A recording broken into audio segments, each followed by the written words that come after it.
ನಿರ್ಮಿಸಿರುವ ನೀನಲ್ಲವೇ. ಭೂಮಿಯನ್ನು ಕರುಣೆಯಿಂದಲೂ ಹಾಸಿದವನು ನೀನಲ್ಲವೇ. ಆಕಾಶವನ್ನು ಜ್ಞಾನದಿಂದಲೂ ನಿರ್ಮಿಸಿದವ ನೀನಲ್ಲವೇ. ಭೂಮಿಯನ್ನು ಕರುಣೆಯಿಂದಲೂ ಹಾಸಿದವನು ನೀನಲ್ಲವೇ. ನಿನ್ನ ಕೃಪೆಯ ಮೋಘವಾದದು, ನಿನ್ನ ಕೃಪೆಯ ಮೋಘವಾದದು.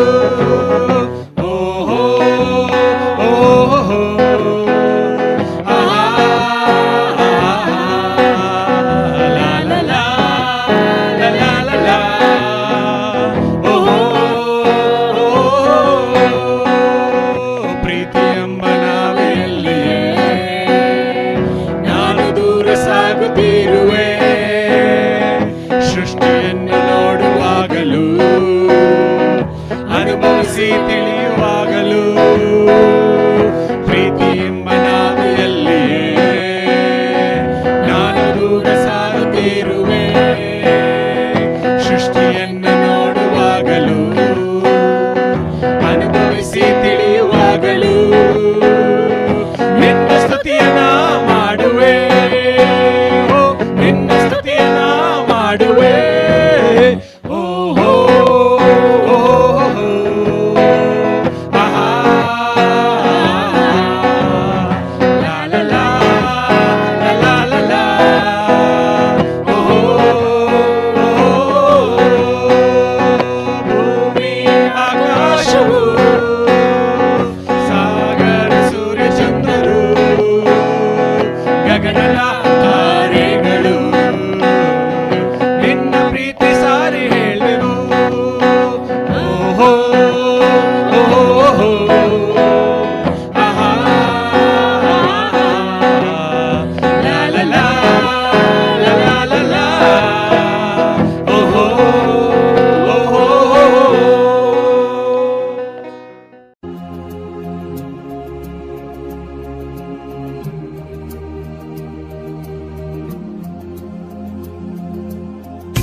ಪ್ರೀತಿಸುವೆ ಇನ್ನು ಹೆಚ್ಚಾಗಿ, ಆರಾಧಿಸುವೆ ಇನ್ನು ದಾಹದಿ. ಪ್ರೀತಿಸುವೆ ಇನ್ನು ಹೆಚ್ಚಾಗಿ, ಆರಾಧಿಸುವೆ ಇನ್ನು ದಾಹದಿ. ಪೂರ್ಣ ಮನಸ್ಸಿಂದ ಆರಾಧಿಸುವೆ, ಪೂರ್ಣ ಬಲದಿಂದ ಪ್ರೀತಿಸುವೆ. ಆರಾಧನೆ ಆರಾಧನೆ ಆರಾಧನೆ ಆರಾಧನೆ ಆರಾಧನೆ ಆರಾಧನೆ ಆರಾಧನೆ ಆರಾಧನೆ.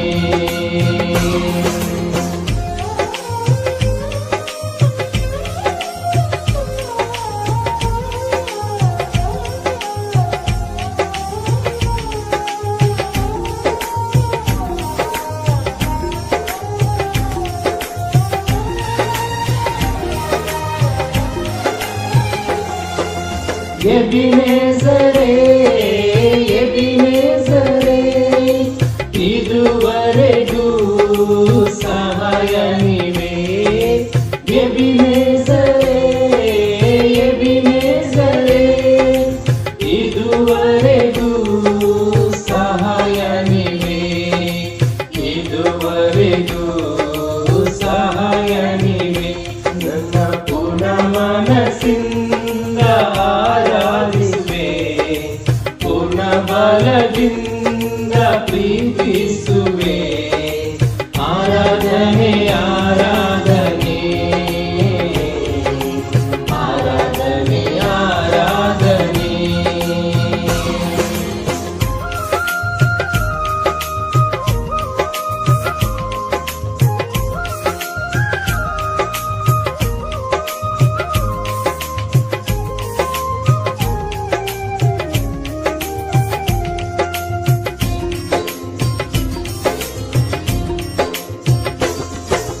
ಎಲ್ರೋಹಿ ಎಲ್ರೋಹಿ ನನ್ನ ಕಾಣುವೆ ಸ್ತೋತ್ರಯ್ಯ ಎಲ್ರೋಹಿ ಎಲ್ರೋಹಿ ನನ್ನ ಕಾಣುವೆ ಸ್ತೋತ್ರಯ್ಯ ನನ್ನ ಕಾಣುವೆ ಸ್ತೋತ್ರಯ್ಯ ನನ್ನ ಪೂರ್ಣ ಮನಸ್ಸಿಂದ ಆರಾಧಿಸುವೆ ಪೂರ್ಣ ಬಲದಿಂದ ಪ್ರೀತಿಸುವೆ ಆರಾಧನೆ ಆರಾಧನೆ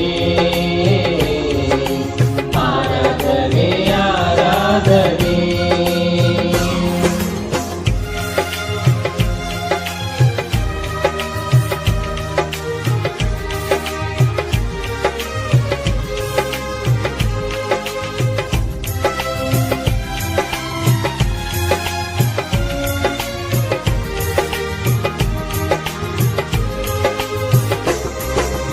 ಯೆಹೋವಾ ರಫಾ ಯೆಹೋವಾ ರಫಾ ಆರೋಗ್ಯ ನೀಡಿರುವೆ ಯೆಹೋವಾ ರಫಾ ಯೆಹೋವಾ ರಫಾ ಆರೋಗ್ಯ ನೀಡಿರುವೆ ಆರೋಗ್ಯ ನೀಡಿರುವೆ ನನ್ನ ಪೂರ್ಣ ಮನಸ್ಸಿಂದ ಆರಾಧಿಸುವೆ ಪೂರ್ಣ ಬಲದಿಂದ ಪ್ರೀತಿಸುವೆ ಆರಾಧನೆ ಆರಾಧನೆ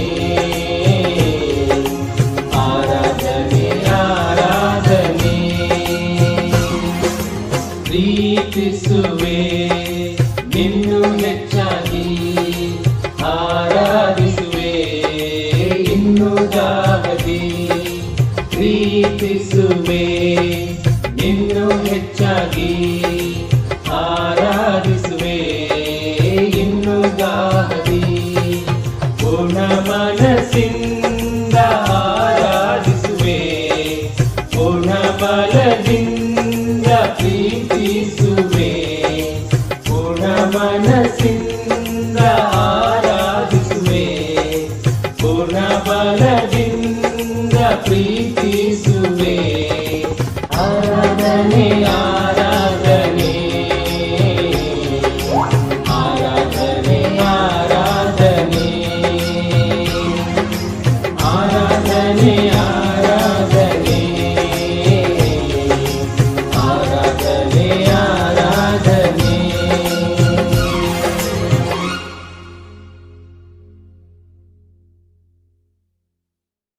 ಗುಡ್ ಮಾರ್ನಿಂಗ್ ಸಹೋದರ ಮತ್ತು ಸಹೋದರಿಯರೇ ಹಾಗೂ ಸ್ನೇಹಿತರೆ, ನಿಮ್ಮೆಲ್ಲರಿಗೂ ಭಾರತೀಯ ಕ್ರಿಸ್ತನ ಸಭೆ ಕನ್ನಡ ಆನ್ಲೈನ್ ಸರ್ವಿಸ್ಗೆ ಸ್ವಾಗತ ಸುಸ್ವಾಗತ. ಸಹೋದರ ಸಹೋದರಿ, ಈ ಸಮಯದಲ್ಲಿ ಒಂದು ವಚನ ನೋಡೋಣ ನಾವು. ಕೀರ್ತನೆಗಳು 119 2ನೇ ವಚನ. ಆತನ ಕಟ್ಟಳೆಗಳನ್ನು ಕೈಗೊಂಡು ಸಂಪೂರ್ಣ ಮನಸ್ಸಿನಿಂದ ಆತನನ್ನು ಹುಡುಕುವವರು ಭಾಗ್ಯವಂತರು. ಆಮೆನ್. ಸಹೋದರ ಸಹೋದರಿಯರೇ, ಇಲ್ಲಿ ದೇವರ ವಾಕ್ಯ ಹೇಳುತ್ತೆ ಸಂಪೂರ್ಣ ಮನಸ್ಸಿನಿಂದ ಆತನ ಹುಡುಕುವವರು ಭಾಗ್ಯವಂತರು ಅಂತ. ಸಹೋದರ ಸಹೋದರಿ, ಇವತ್ತು ದೇವರು ನಮ್ಮನ್ನ ಅವರು ಹುಡುಕುವಂಥ ಮನಸ್ಸು ಕೊಟ್ಟಿದ್ದಾರೆ. ನಮಗೆ ದೇವರು ನಮ್ಗೆ ಎಷ್ಟೊಂದು ಭಾಗ್ಯವಂತದ್ದು ಹೇಳ್ತಿದ್ದಾರೆ. ನಾವು ಇಲ್ಲಿ ಕುಂದಿರುವಾಗ ಸಂಪೂರ್ಣ ಮನಸ್ಸಿನಿಂದ ನಾವು ಕುಂತು ಒಂದು ವಾಕ್ಯನ ಕೇಳೋದಾದರೆ ಸಹೋದರರ ಮುಖಾಂತರ ದೇವರು ಒಂದು ವಿಷಯನ ಕಲಿಸಿಕೊಡ್ತಾರೆ. ಈ ಸಮಯದಲ್ಲಿ ನಾವು ಮೀಟಿಂಗ್ ಪ್ರಾರಂಭಕ್ಕಿಂತ ಮುಂಚೆ ಪ್ರಾರ್ಥನೆ ಮಾಡಿ ಪ್ರಾರ್ಥಿಸೋಣ. ಸರ್ವಶಕ್ತನಾಗಿರುವಂಥ ತಂದೆ ಯೇಸುವೇ, ನಿಮ್ಮ ನಾಮಕ್ಕೆ ಪರಿಶುದ್ಧವಾಗಲಿ ಅಪ್ಪ. ಅಪ್ಪ, ಈ ಸಮಯದಲ್ಲಿ ನಿಮ್ಮ ವಾಕ್ಯಗಳು ಹೇಳುತ್ತೆ ಅಪ್ಪ. ದೇವರೇ, ನಿಮ್ಮ ಕಟ್ಟಳೆಗಳನ್ನು ಸಂಪೂರ್ಣ ಮನಸ್ಸಿನಿಂದ ಹುಡುಕುವವರು ಭಾಗ್ಯವಂತರಂತ ಅಪ್ಪ. ಅಪ್ಪ, ಆ ಹೃದಯ ನಮ್ಮಲ್ಲಿ ಕೊಟ್ಟಿದ್ದಕ್ಕಾಗಿ ನಿಮಗೆ ಬಹಳ ಸ್ತೋತ್ರ ದೇವರೇ. ತಂದೆ, ನನ್ನ ಸಹೋದರನ ಆಶೀರ್ವಾದ ಮಾಡಿ ಅಪ್ಪ. ಸಹೋದರರು ನಿಮ್ಮ ವಾಕ್ಯನ ಹೇಳುವಾಗ ದೇವರು ನಿಮ್ಮ ಪವಿತ್ರಾತ್ಮ ಬಲದಿಂದ ಅವರು ಎಲ್ಲರೂ ನಡೆಸ್ತಾರೆ ಅಂತ ಬಿಡ್ತೀನಿ ದೇವ್ರೆ. ಸಮಯ ಕೊಡಿದಗಾಗಿ ಸ್ತೋತ್ರ ಹೇಳಿದೇವ್ರೆ. ಹೆಚ್ಚು ಪ್ರಾರ್ಥನೆ ಹೆಸರು ಪ್ರಾರ್ಥನೆ ತಂದೆ, ಆಮೀನ್.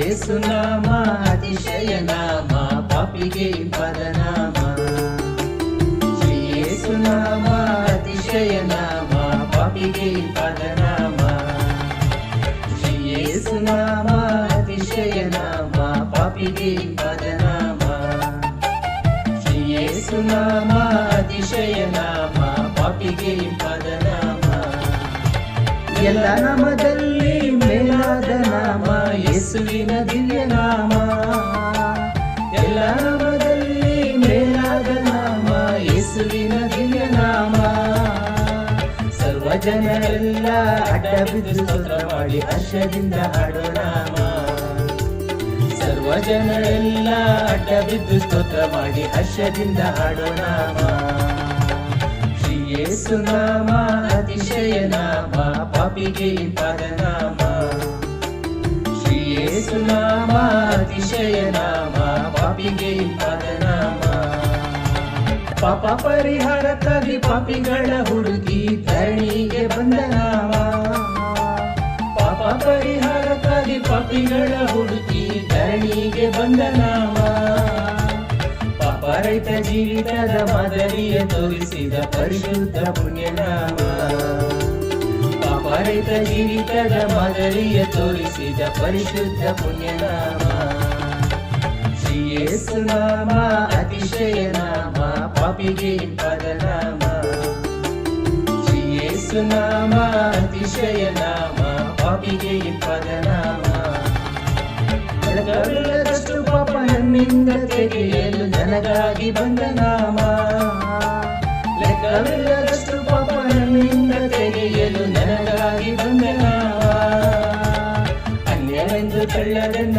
ಧನ್ಯನಾಗಿ ಮಾಡಲು ಬಂದ ಉನ್ನತದ ಪುಣ್ಯನಾಮ ಅನ್ಯವೆಂದು ತಳ್ಳದನ್ನ ಧನ್ಯನಾಗಿ ಮಾಡಲು ಬಂದ ಉನ್ನತದ ಪುಣ್ಯನಾಮ ಶ್ರೀ ಯೇಸು ನಾಮ ಅತಿಶಯ ನಾಮ ಪಾಪಿಗೆ ಇಂಪಾದ ನಾಮ ಶ್ರೀ ಯೇಸು ನಾಮ ಅತಿಶಯ ನಾಮ ಪಾಪಿಗೆ ಇಂಪಾದ ನಾಮ ಭೂತಬಾಧಿತರಿಗೆ ನಾನಾ ರೋಗಿಗಳಿಗೆ ಸ್ವಸ್ಥ ಮಾಡುವಂತ ನಾಮ ಭೂತಬಾಧಿತರಿಗೆ ನಾನಾ ರೋಗಿಗಳಿಗೆ ಸ್ವಸ್ಥ ಮಾಡುವಂತ ನಾಮ ಕುರುಡರಿಗೂ ಕುಂಟರಿಗೂ ಕುಷ್ಠರೋಗಿಗಳಿಗೆಲ್ಲ ಬಿಡುಗಡೆ ಕೊಡುವ ನಾಮ ಕುರುಡರಿಗೂ ಕುಂಟರಿಗೂ ಕುಷ್ಠರೋಗಿಗಳಿಗೆಲ್ಲ ಬಿಡುಗಡೆ ಕೊಡುವ ನಾಮ ಶ್ರೀ ಯೇಸು ನಾಮ ಅತಿಶಯ ನಾಮ ಪಾಪಿಗೆ ಇಂಪಾದ ನಾಮ ಶ್ರೀ ಯೇಸು ನಾಮ ಅತಿಶಯ ನಾಮ ಪಾಪಿಗೆ ಇಂಪಾದ ನಾಮ. ಎಲ್ಲರಿಗೂ ಭಾನುವಾರದ ಬೆಳಗಿನ ನಮಸ್ಕಾರಗಳು. ಮತ್ತೊಮ್ಮೆ ಸುಸ್ವಾಗತ. ಈ ದೇವರ ಆರಾಧನೆಯಲ್ಲಿ ಅವರ ವಾಕ್ಯದಿಂದ ನಮ್ಮ ಜೀವನಕ್ಕೆ ಬೇಕಾದಂಥ ಅತ್ಯಮೂಲ್ಯ ವಿಷಯಗಳನ್ನು ಕಲ್ತ್ಕೊಳ್ಳೋಣ, ಮಾರ್ಗದರ್ಶನ ಪಡೆಯೋಣ. ಪಾಠಕ್ಕೆ ಹೋಗೋಕ್ಕಿಂತ ಮುಂಚೆ ಒಂದು ಚಿಕ್ಕ ರಸಪ್ರಶ್ನೆ. ಬೈಬಲ್ನಲ್ಲಿ ಅತ್ಯಂತ ಗಮನಾರ್ಹ ಮಹಿಳೆಯರು ಯಾರು? 5 ಪ್ರಶ್ನೆಗಳಿಗೆ ಹೇಳ್ತೀನಿ. ಮೊದಲನೇ ಪ್ರಶ್ನೆ, ಅತ್ಯಂತ ಸುಂದರ ಮಹಿಳೆ ಯಾರು? ಏನನ್ಸುತ್ತೆ?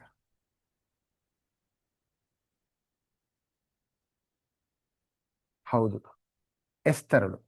ಇನ್ನು 3 ಜನ ಸಾರಳು, ಆ ರೀತಿಲಿ 3-4 ಜನ ಬೈಬಲ್ ಹೇಳುತ್ತೆ ಅವರೆಲ್ಲ ಬಹಳ ಸುಂದರವಾಗಿದ್ದರು ಅಂತ ಹೇಳಿ. ಆದರೆ ವಿಶೇಷವಾಗಿ ಸುಂದರತ್ವದ ಬಗ್ಗೆ ಹೇಳಿರುವಂಥ ಮಹಿಳೆ ಅಂತಂದರೆ ಎಸ್ತರಳು. ನೀವು ಅದನ್ನು ಎಸ್ತರಳು 2ನೇ ಅಧ್ಯಾಯ 7ನೇ ವಚನದಲ್ಲಿ ನೋಡ್ಬೋದು.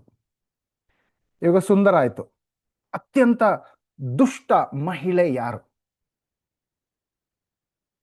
ಏನನ್ಸುತ್ತೆ ನಿಮಗೆ?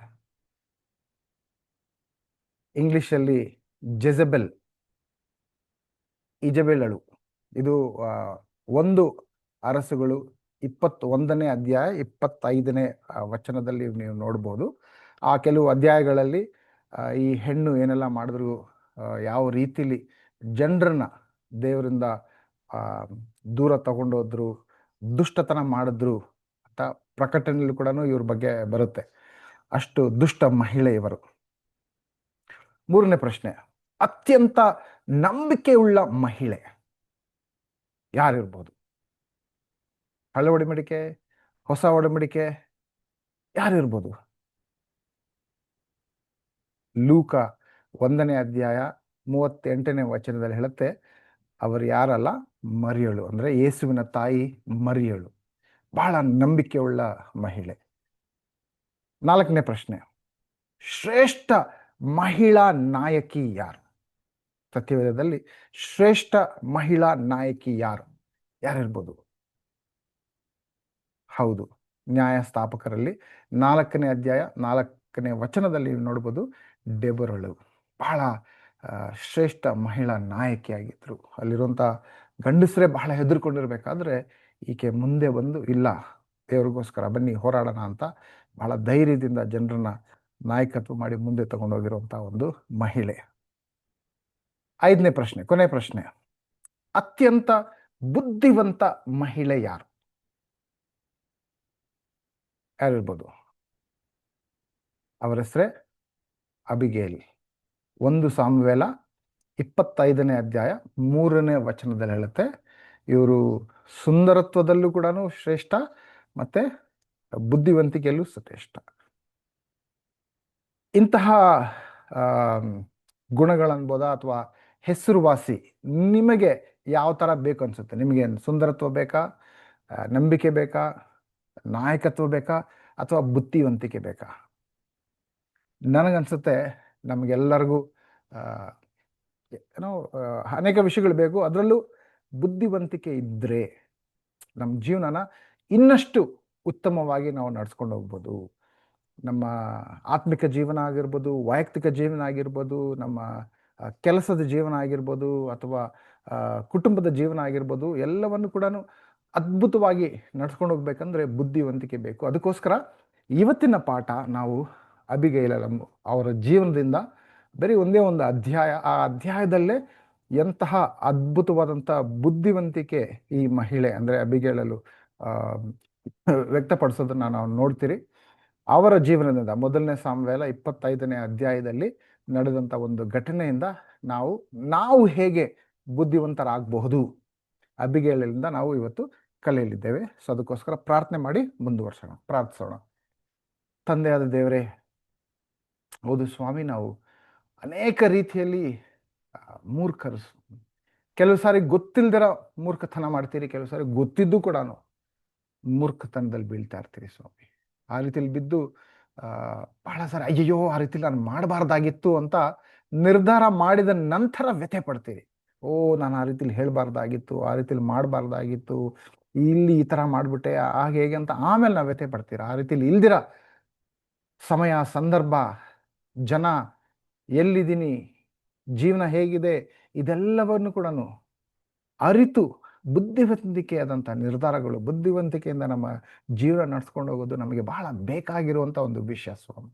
ಇವತ್ತು ಪವಿತ್ರಾತ್ಮರೇ, ನೀವು ಈ ಅಧ್ಯಾಯದಿಂದ ಕಲಿಯುವಂತಹ ಈ ಪಾಠಗಳನ್ನ ನೀವೇ ಕಲಿಸ್ಬೇಕು. ನಾನೇನೇ ಮಾತಾಡಿದ್ರದ್ದು ಬರೀ ನನ್ನ ಮಾತಲ್ದಿರ ಇಲ್ಲಿ ಕೇಳಿಸ್ಕೊಂತಾರಂತ, ಈ ಆರಾಧನೆಯಲ್ಲಿ ಭಾಗವಹಿಸ್ತಾರಂತ ಪ್ರತಿಯೊಬ್ಬರಿಗೂ ಕೂಡ ಅವರಿಗೆ ಯಾವ ರೀತಿಲಿ ಬೇಕೋ ಆ ರೀತಿಯಲ್ಲಿ ನೀವು ಈ ಪಾಠನ ಅರ್ಥೈಸಬೇಕು ಅಂತ ಕೇಳ್ಕೊತ, ಅದು ನಿಮ್ಮಿಂದ ಮಾತ್ರನೇ ಸಾಧ್ಯ ಸ್ವಾಮಿ. ನಾನು ಒಂದು ದೊಡ್ಡ ಮೂರ್ಖ ಸ್ವಾಮಿ. ನಾನು ಬುದ್ಧಿವಂತಿಕೆಗಿಂತ ಒಂದು ಪಾಠ ಬೇರೆಯವ್ರಿಗೆ ಹೇಳ್ಕೊಳ್ಳೋಷ್ಟು ಖಂಡಿತವಾಗ್ಲೂ ಅರ್ಹತೆ ಇಲ್ಲದೆ ಇರೋನು ಸ್ವಾಮಿ. ಆದರೆ ನನ್ನ ಭರವಸೆ ನೀವು ಪವಿತ್ರಾತ್ಮರೇ, ನೀವು ಮಾತಾಡ್ತೀರಾ, ನಮ್ಮೆಲ್ರಿಗೂ ಇವತ್ತು ಪಾಠ ಕಲಿಸ್ತೀರಾ ಅಂತ ನಂಬಿ ಇಲ್ಲಿರುವಂಥ ಎಲ್ಲರೂ ಅವರ ಕಷ್ಟಗಳು, ಅವರ ನೋವು, ಅವರ ಜೀವನ ನಿಮಗೆ ಸಮರ್ಪಿಸುತ್ತಾ ಯಾವ ದಿಕ್ಕಿನಲ್ಲಿ ನಾವು ತಗೊಂಡೋಗ್ಬೇಕನ್ನೋಂಥ ಮಾರ್ಗದರ್ಶನ ನೀವು ನೀಡ್ತೀರಾ. ಖಂಡಿತವಾಗ್ಲೂ ಸ್ಫೂರ್ತಿ, ಮಾರ್ಗದರ್ಶನ, ಧೈರ್ಯ, ಶಕ್ತಿ ಎಲ್ಲವೂ ನೀಡುವಂತಹ ದೇವರು ನೀವಾಗಿದ್ದೀರ. ಅದಕ್ಕೋಸ್ಕರ ಎಲ್ಲರನ್ನ ನಿಮ್ಮ ಕೈಗೆ ಒಪ್ಪಿಸ್ತಾ ಈ ಪ್ರಾರ್ಥನೆಯನ್ನು ಯೇಸುವೆ ನಿಮ್ಮ ನಾಮದಲ್ಲಿ ಕೇಳ್ತಾ ಇದ್ರಿ. ಆಮೇನ್. ಅಬಿಗೇಲ್ ವಿವೇಕ ಮತ್ತು ಧೈರ್ಯದ ಸಂಕೇತದ ಮಹಿಳೆ. ಬೈಬಲ್ನಲ್ಲಿ ಅತ್ಯಂತ ಬುದ್ಧಿವಂತಹ ಮಹಿಳೆಯ ಕಥೆಯಿಂದ ನಾವು ಇವತ್ತು ಕಲಿಯಲಿದ್ದೇವೆ. ಒಂದು ಮಹಾ ರಕ್ತಪಾತವನ್ನೇ ತಡೆದವರು ಇವರು. ಇಸ್ರೇಲಿನ ಇತಿಹಾಸವನ್ನೇ ಬದಲಾಯಿಸಿದವರು ಇವರು. ಹೇಗೆ ಅನ್ನೋದು ನಾವು ಕಲ್ತ್ಕೊಳ್ಳೋಣ. ಈ ಮೊದಲನೇ ಸಾಮ್ವೇಲ 25ನೇ ಅಧ್ಯಾಯದಲ್ಲಿ 3 ಜನ ಪಾತ್ರಗಳು ನಾವು ನೋಡಬಹುದು. ಈ 3 ಜನರ ಮಧ್ಯದಲ್ಲಿ ನಡೀತಾ ಇರುವಂತ ಒಂದು ಘಟನೆ. ಕತೆ ಏನಾಗ್ತಾ ಇದೆ? ದಾವೀದ ತನ್ನ ಸೈನಿಕರು, ಅಂದ್ರೆ ದಾವೀದ ಸೌಲನಿಂದ ತಪ್ಪಿಸ್ಕೊಂಡು ಅಲ್ಲಿ ಇಲ್ಲಿ ತಿರುಗಾಡ್ತಾ ಇದ್ದ ಸಮಯದಲ್ಲಿ ನಾಬಾಲ್ ಅನ್ನುವಂತಹ ವ್ಯಕ್ತಿಯ ಕುರುಬರಿದಾರ ಅವ್ರಿಗೆ ಸಹಾಯ ಮಾಡಿರ್ತಾರೆ. ಕೆಲವು ತಿಂಗಳುಗಟ್ಟಲ ತನಕ ಅವ್ರಿಗೆ ಸಹಾಯ ಮಾಡಿರ್ತಾರೆ. ಸೊ ನನ್ನ ಜನರು ನಿಮಗೆ ಸಹಾಯ ಮಾಡಿದ್ದಾರೆ, ಈಗ ನನ್ನ ಜನರಿಗೆ ನೀವು ಸಹಾಯ ಮಾಡಿ ಅಂತ ನಾಬಾಲ್ನಿಗೆ ಒಂದು ಸಂದೇಶ ಕಳಿಸ್ತಾರೆ. ನಾನು ಸಹಾಯ ಮಾಡಿದೆ, ನೀವು ನನಗೆ ಸಹಾಯ ಮಾಡಿ. ನನ್ನ ಜನರು ನಿಮ್ಮ ಜನರಿಗೆ ಸಹಾಯ ಮಾಡಿದ್ರು, ನಿಮ್ಮ ಜನರು ನನ್ನ ಜನರಿಗೆ ಸಹಾಯ ಮಾಡಲಿ, ಇಷ್ಟೇ. ಅದಕ್ಕೆ ನಾಬಾಲ್, ನೀನ್ ಯಾರು, ನಿನಗೆ ಯಾಕೆ ನಾವು ಸಹಾಯ ಮಾಡಬೇಕು ಅಂತ ಹೇಳಿ ಅದನ್ನ ನಿರಾಕರಿಸಿ ಕಳಿಸ್ಕೊಟ್ಟಂತ ದೂತನ ಕೈಯಲ್ಲಿ ಏನು ಸಂದೇಶ ಕಳಿಸ್ಕೊಟ್ರೋ, ನಾನು ಸಹಾಯ ಮಾಡಲ್ಲ, ಏನ್ ಬೇಕೋ ಮಾಡ್ಕೋ ಅಂತ ಹೇಳಿ ವಾಪಸ್, ದಾವೀದ ಯಾರು, ಅವನು ಯಾರು, ಅವನಿಗೆ ಯಾಕೆ ನಾನು ಸಹಾಯ ಮಾಡಬೇಕು ಅನ್ನೋ ರೀತಿಯಲ್ಲಿ ಪ್ರತಿಕ್ರಿಯಿಸಿ ಸಂದೇಶ ವಾಪಸ್ ಕಳಿಸ್ತಾನೆ. ಇದನ್ನ ಕೇಳಿಸ್ಕೊಂಡಂತ ದಾವೀದನಿಗೆ ಸಿಕ್ಕಾಪಟ್ಟೆ ಕೋಪ ಬರುತ್ತೆ. ಅವನು 400 ಜನರು ಕರ್ಕೊಂಡೋಗಿ, ಈಗ ನಾನು ನಾಬಾಲ ಅವ್ರ ಕುಟುಂಬದಲ್ಲಿರುವಂಥ ಎಲ್ಲ ಗಂಡಸನ್ನ ನಾನು ಸಾಯಿಸ್ಬಿಡ್ತೀನಿ ಅಂತ ಹೊರಡ್ತಾನೆ. ಆ ಸಮಯದಲ್ಲಿ ನಾಬಾಲನ ಹೆಂಡತಿ ಅಬಿಗೇಲ್ ಅವ್ರು ಬಂದು ಏನ್ ಮಾಡ್ತಾರೆ, ಈ 2 ಜನರ ಮಧ್ಯದಲ್ಲಿ ನಡಿಬಹುದಾದಂತಹ ಒಂದು ಭೀಕರವಾದಂತಹ ಒಂದು ಸನ್ನಿವೇಶ, ಬಹಳ ರಕ್ತ ಸುರಿಸುವಂತ ಒಂದು ಸನ್ನಿವೇಶವಾಗಿ ಮಾರ್ಪಾಡಾಗಿತ್ತು. ಅದನ್ನ ಯಾವ ರೀತಿಯಲ್ಲಿ ಬದಲಾವಣೆ ಮಾಡಿದ್ರು, ಅಬಿಗೇಲ್ ಏನ್ ಮಾಡಿದ್ರು, ಅವರ ವಿವೇಕ, ಬುದ್ಧಿವಂತಿಕೆತನ ಯಾವ ರೀತಿಯಲ್ಲಿ ಅವರು ಉಪಯೋಗಿಸಿದ್ರು ಅನ್ನೋದೇ ಈ ಒಂದು ಅಧ್ಯಾಯದಲ್ಲಿ ನಾವು ನೋಡ್ತೀರಿ. ಅದರಿಂದನೇ ನಾವು ಪಾಠ ಕಲಿಯೋಣ. ಈಗ ಏನಾಯ್ತು? 1ನೇ ಸಾಮ್ವೇಲ 25ನೇ ಅಧ್ಯಾಯ ವಚನ 14ರಿಂದ 17 ವಚನ ನೀವು ನೋಡ್ದ ಅಂದ್ರೆ ಸನ್ನಿವೇಶ ಏನಾಗಿತ್ತು ಅಂತ ನಿಮ್ಗೆ ಅರ್ಥ ಆಗ್ಬಿಡುತ್ತೆ. ನಾಬಲನ ಸೇವಕರಲ್ಲೊಬ್ಬನು ಅವನ ಹೆಂಡತಿಯಾದ ಅಬಿಗೇಲಳಿಗೆ, ಮರುಭೂಮಿಯಲ್ಲಿರುವ ದಾವೀದನು ನಮ್ಮ ದಣಿಯ ಕ್ಷೇಮ ವಿಚಾರಕ್ಕಾಗಿ ದೂತರನ್ನು ಕಳಿಸಿದ್ದನು. ದಣಿಯವರು ಬಂದವರನ್ನು ಚೆನ್ನಾಗಿ ಬೈದು ಕಳಿಸಿದರು. ಆ ಜನರು ನಮಗೆ ಬಹಳ ಉಪಕಾರ ಮಾಡಿದವರು. ನಾವು ಅವರೊಡನೆ ಅಡವಿಯಲ್ಲಿದ್ದ ಕಾಲವೆಲ್ಲ ಏನೂ ತೊಂದರೆ ಪಡಲಿಲ್ಲ, ನಷ್ಟ ಹೊಂದಲಿಲ್ಲ. ನಾವು ಕುರಿಗಳನ್ನು ಮೇಯಿಸುವವರಾಗಿ ಅವರೊಡನಿದ್ದಾಗ ಅವರು ಹಗಲು ಇರುಳು ನಮಗೆ ಕಾವಲುಗೊಡೆಯುವಂತಿದ್ದರು. ಈಗ ಮಾಡಬೇಕಾದದ್ದನ್ನು ನೀವೇ ಆಲೋಚಿಸಿ ತೀರ್ಮಾನಿಸಿ. ನಮ್ಮ ಯಜಮಾನರಿಗೂ ಅವರ ಕುಟುಂಬದವರೆಲ್ಲರಿಗೂ ಕೇಡು ಹತ್ತಿರವಾಗಿದೆ. ಮಂದಮತಿಯಾದ ಅವರೊಡನೆ ಮಾತಾಡುವುದು ಅಸಾಧ್ಯ ಎಂದು ಹೇಳಿದನು. ಸೊ ಇದರಲ್ಲಿ ಅರ್ಥ ಆಗ್ತಿದೆಯಲ್ಲ, ನಾನು ಅವಾಗಲೇ ಹೇಳಿದ್ನಲ್ಲ ಸನ್ನಿವೇಶ ಏನಾಗ್ತಿದೆ ಅಂತ ನಿಮ್ಗೆ ಸ್ಪಷ್ಟವಾಗಿ ಗೊತ್ತಾಗಿರುತ್ತೆ. ಇದರಲ್ಲಿ ಮೊದಲನೇ ವ್ಯಕ್ತಿ ನಾವು ಯಾರು ನೋಡ್ತಾ ಇದ್ರಿ? ನಾಬಾಲನು. ಅಪಾರ ಸಂಪತ್ತಿರುವಂತಹ ಒಬ್ಬ ವ್ಯಕ್ತಿ, ಆದರೆ ಕಠಿಣ ಮತ್ತು ಅಹಂಕಾರಿ ಸ್ವಭಾವ, ತನ್ನನ್ನು ರಕ್ಷಿಸಿದವರಿಗೆ ಕೃತಜ್ಞತೆ ಇಲ್ಲದಂತಹ ವ್ಯಕ್ತಿ. ಹೇಗೆ ಗೊತ್ತು? 1ನೇ ಸಾಮ್ವೇಲ 25ನೇ ಅಧ್ಯಾಯ ವಚನ 10-11 ನೀವು ಓದಿದ್ರೆ, ನಾಬಲನು ಅವರಿಗೆ, ದಾವಿದನಾರು, ಜಸ್ಸಿಯನ ಮಗನಾರು, ಯಜಮಾನನನ್ನು ಬಿಟ್ಟು ಓಡಿ ಹೋದ ಗುಲಾಮರು ಈಗಿನ ಕಾಲದಲ್ಲಿ ಎಷ್ಟು ಮಂದಿ ಇಲ್ಲ. ಉಣ್ಣೆ ಕತ್ತರಿಸುವವರಿಗಾಗಿ ನಾನು ಸಿದ್ಧ ಮಾಡಿಸಿದ ಮಾಂಸವನ್ನು, ಆಹಾರ ಪಾನಗಳನ್ನು ಎತ್ತಿ ಎಲ್ಲಿಂದಲೋ ಬಂದವರಿಗೆ ಕೊಡಲಾಗದು ಎಂದು ಉತ್ತರ ಕೊಟ್ಟನು. ಅವನ ಮೂರ್ಖತನ ನೋಡಿ. ಈಗ ನಾಬಲಿಂದ ನಾವು ಏನು ಕಲಿಬೋದು? ಬಹಳ ಸಾರಿ ನಾವು ಕೂಡ ನಾಬಲನಂತೆ ಮೂರ್ಖರಾಗ್ಬಿಡ್ತೀವಿ. ಹೇಗೆ? ಕೆಲವು ಸನ್ನಿವೇಶಗಳು ಹೇಳ್ತೀನಿ. ಸಹಾಯ ಮಾಡಿದವರನ್ನು ಮರೆತು ಬಿಡುತ್ತೇವೆ. ಅನೇಕ ಬಾರಿ ನಾವು ಇದುವರೆಗೂ ನಮ್ಮ ಜೀವನದಲ್ಲಿ ನಾವು ಸ್ವಂತಹ ಯಾರ ಸಹಾಯನೂ ಇಲ್ಲಿಂದ ನಾನು ಇಲ್ಲಿವರೆಗೂ ಜೀವನ ಬಂದಿದ್ದೀನಿ ಅಂತ ಹೇಳ್ಕೊಳಕ್ಕೆ ಸಾಧ್ಯ. ಹಲವಾರು ಹಂತದಲ್ಲಿ ಹಲವಾರು ಜನ ನಮಗೆ ಸಹಾಯ ಮಾಡಿದ್ದಾರೆ. ನಾವು ಅವ್ರಿಗೆ ಎಷ್ಟು ಕೃತಜ್ಞತರಾಗಿದ್ದೀರಿ, ಎಷ್ಟು ಕೃತಜ್ಞತೆ ವ್ಯಕ್ತಪಡಿಸಿದ್ದೀರಿ? ಅವರಿಗೆ ಸಹಾಯ ಅಂತ ಬೇಕಾಗಿದ್ದಾಗ ನಾವು ಅವ್ರಿಗೆ ಸಹಾಯ ಮಾಡಿದ್ರ, ಅಥವಾ ಅಂತ ನಾಬಲನಂತೆ ನಾವು ಕೃತಜ್ಞತೆ ತೋರಿಸದೆ ಸಹಾಯ ಮಾಡದೆ ಬಿಟ್ಬಿಟ್ಟಿದ್ದೀರಾ. ಆ ರೀತಿಲಿ ಮಾಡಿದ್ರೆ ನಾವು ನಾಬಲನಂತೆ ಮೂರ್ಖರಾಗ್ಬಿಡ್ತೀರಿ. ಯೋಚನೆ ಮಾಡಿ ನೋಡಿ, ಎಷ್ಟೋ ಸಾರಿ ನಾನು ಚಿಕ್ಕವನಿಂದ ಹಿಡಿದು ಇಲ್ಲಿವರೆಗೂ ಅನೇಕ ಜನರ ಸಹಾಯ, ಅನೇಕ ಜನರ ಕರುಣೆ, ಸರಿಯಾದ ಸಮಯದಲ್ಲಿ ಅವರು ಬಂದು ಅವ್ರು ಮಾಡಿದಂಥ ಆ ವಿಷಯಗಳು, ಸಹಾಯಗಳು, ಅದು ಪ್ರೀತಿ ತೋರಿಸೋದಾಗಿರಲಿ ಅಥವಾ ಹಣಕಾಸಿನ ವಿಷಯ ಆಗಿರಲಿ ಅಥವಾ ಸಲಹೆಗಳ ವಿಷಯ ಆಗಲಿ, ಅನೇಕ ರೀತಿಯಿಂದ ಬಹಳ ಒಬ್ಬರು ಇಬ್ಬರು ಅಲ್ಲ, ಎಷ್ಟೋ ಜನ ನನಗೆ ಸಹಾಯ ಮಾಡಿದ್ದಾರೆ. ಅವ್ರಿಗೆಲ್ರಿಗೂ ನಾನು ಎಷ್ಟು ಕೃತಜ್ಞತನಾಗಿದ್ದೇನೆ. ಕೃತಜ್ಞತೆ ವ್ಯಕ್ತಪಡಿಸ್ತಾ ಇದ್ದೀನಾ ಅಥವಾ ನನ್ನ ಹೃದಯ ಕಠಿಣ ಆಗ್ಬಿಟ್ಟಿದ್ಯಾ? ನನ್ನ ಹೃದಯ ಕಠಿಣ ಆಗ್ಬಿಟ್ಟಿದೆ ಅಂತಂದ್ರೆ ನಾನು ನಾಬಾಲನಂತೆ ಮೂರ್ಖನಾಗ್ಬಿಟ್ಟಿದ್ದೀನಿ ಅಂತ ಅರ್ಥ. ಎರಡನೇದು, ಕೆಲವು ಸಾರಿ ನಾವೇನ್ ಮಾಡ್ತೀರಿ, ದೇವರ ಕೊಡುಗೆಯನ್ನು ನನ್ನ ಯೋಗ್ಯತೆ ಎಂದು ಭಾವಿಸ್ತೇವೆ. ದೇವ್ರೇನ್ ದೇವ್ರು, ನಾನು ಕಷ್ಟಪಟ್ಟು ಇಲ್ಲಿವರೆಗೂ ಬಂದಿರೋದು, ನಾನು ಕಷ್ಟಪಟ್ಟಿಲ್ಲ ಅಂದ್ರೆ ಇದೆಲ್ಲ ಸಾಕ್ತಿತ್ತಾ? ಇದು ನನ್ನ ಅರ್ಹತೆ, ನಾನು ಕಷ್ಟಪಟ್ಟಿದ್ದೀನಿ, ನನಗೆ ಸಿಕ್ಕಿರುವಂತ ಆಶೀರ್ವಾದ ಇದು ಅನ್ನೋಂಥ ಭಾವನೆ, ಅದು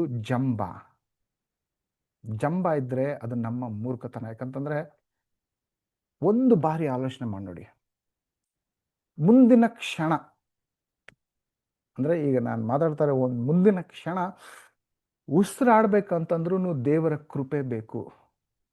ದೇವರ ಕೃಪೆ ಇಲ್ದಿರ ನಾವು ಜೀವಂತವಾಗಿರೋದು ಕೂಡ ಅಸಾಧ್ಯ. ಅಷ್ಟು ಅಸಹಾಯಕ ಜೀವಿಗಳು ನಾವು.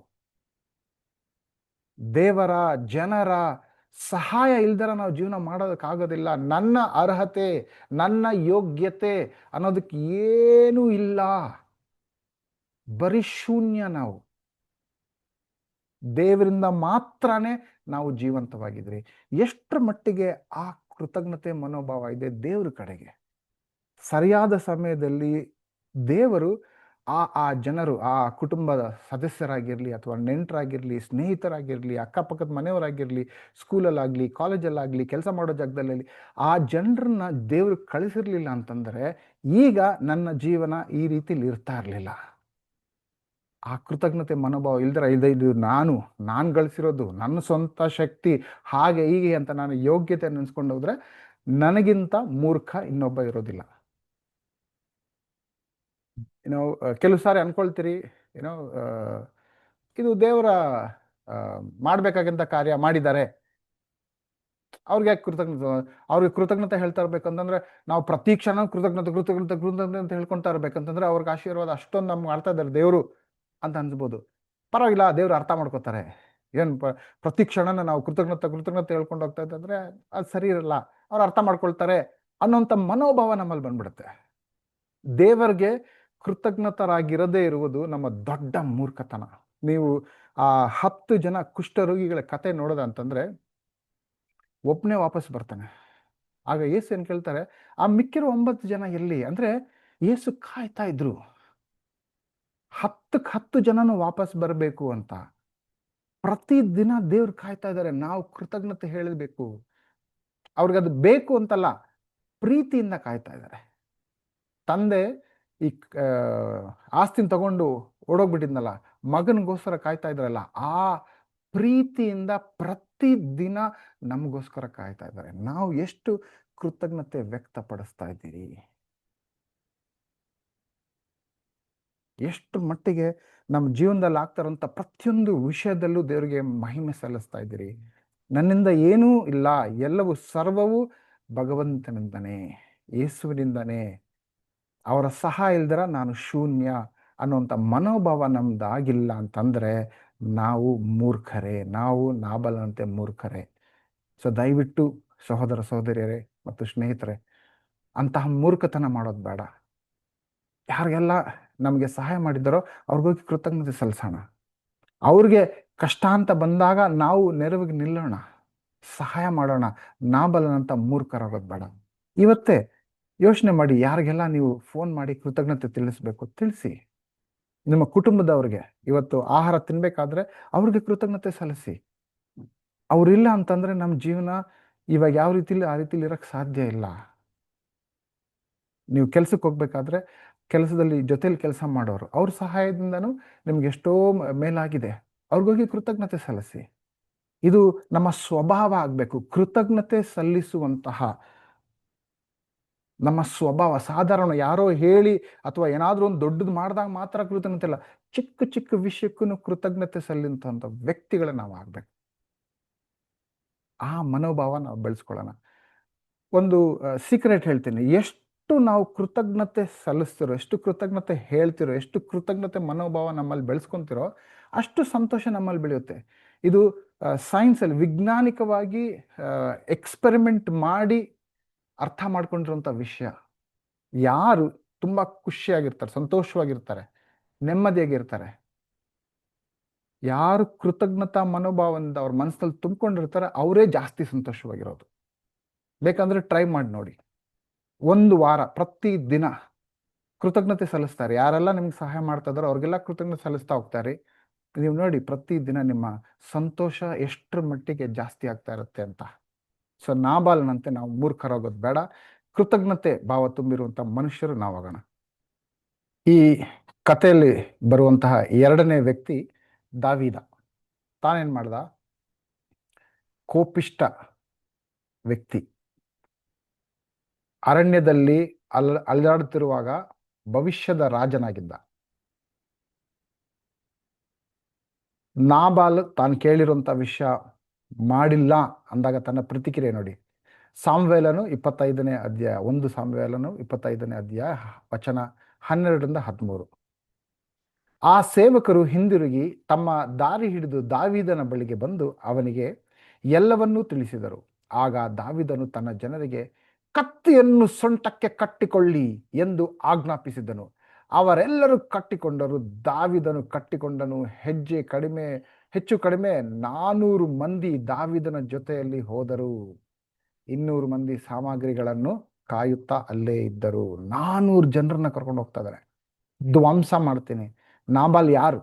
ಅವನಿಲ್ಲ ಅಂತ ಅವನೇ ಅಲ್ಲ, ಅವನ ಕುಟುಂಬದಲ್ಲಿ ಅವನ ಜೊತೆಲಿ ಯಾರ್ಯಾರಿದ್ದಾರೋ ಎಲ್ಲ ಗಂಡಸರನ್ನ ನಾನು ಇವತ್ತು ಸಾಯಿಸ್ಬಿಡ್ತೀನಿ ಅಂತ ಕೋಪಿಷ್ಟನಾಗಿ ಸಾಯ್ಸಕ್ಕೆ ಮುಂದಕ್ಕೆ ಹೋಗ್ತಾ ಇದ್ದಾನೆ. ಏನು ಕಲಿಬೋದು ನಾವು? ಅನೇಕ ರೀತಿಯಲ್ಲಿ ನಾವು ಕೂಡ ದಾವೀದನಂತೆ ಕೋಪಗೊಳ್ತಾ ಇರ್ತೀರಿ. ಉದ್ರೇಗ ಅತಿ ಬೇಗ ಬರ್ತಾ ಇರುತ್ತೆ. ಏನಾಗುತ್ತೆ? ಸ್ವಲ್ಪ ನಿಧಾನಿಸಿ ಆಲೋಚಿಸಿ ನೋಡಿ. ಕೋಪದಲ್ಲಿ ತೆಗೆದುಕೊಂಡ ನಿರ್ಧಾರ ಸಂಬಂಧಗಳನ್ನು ಮುರಿಯುತ್ತದೆ.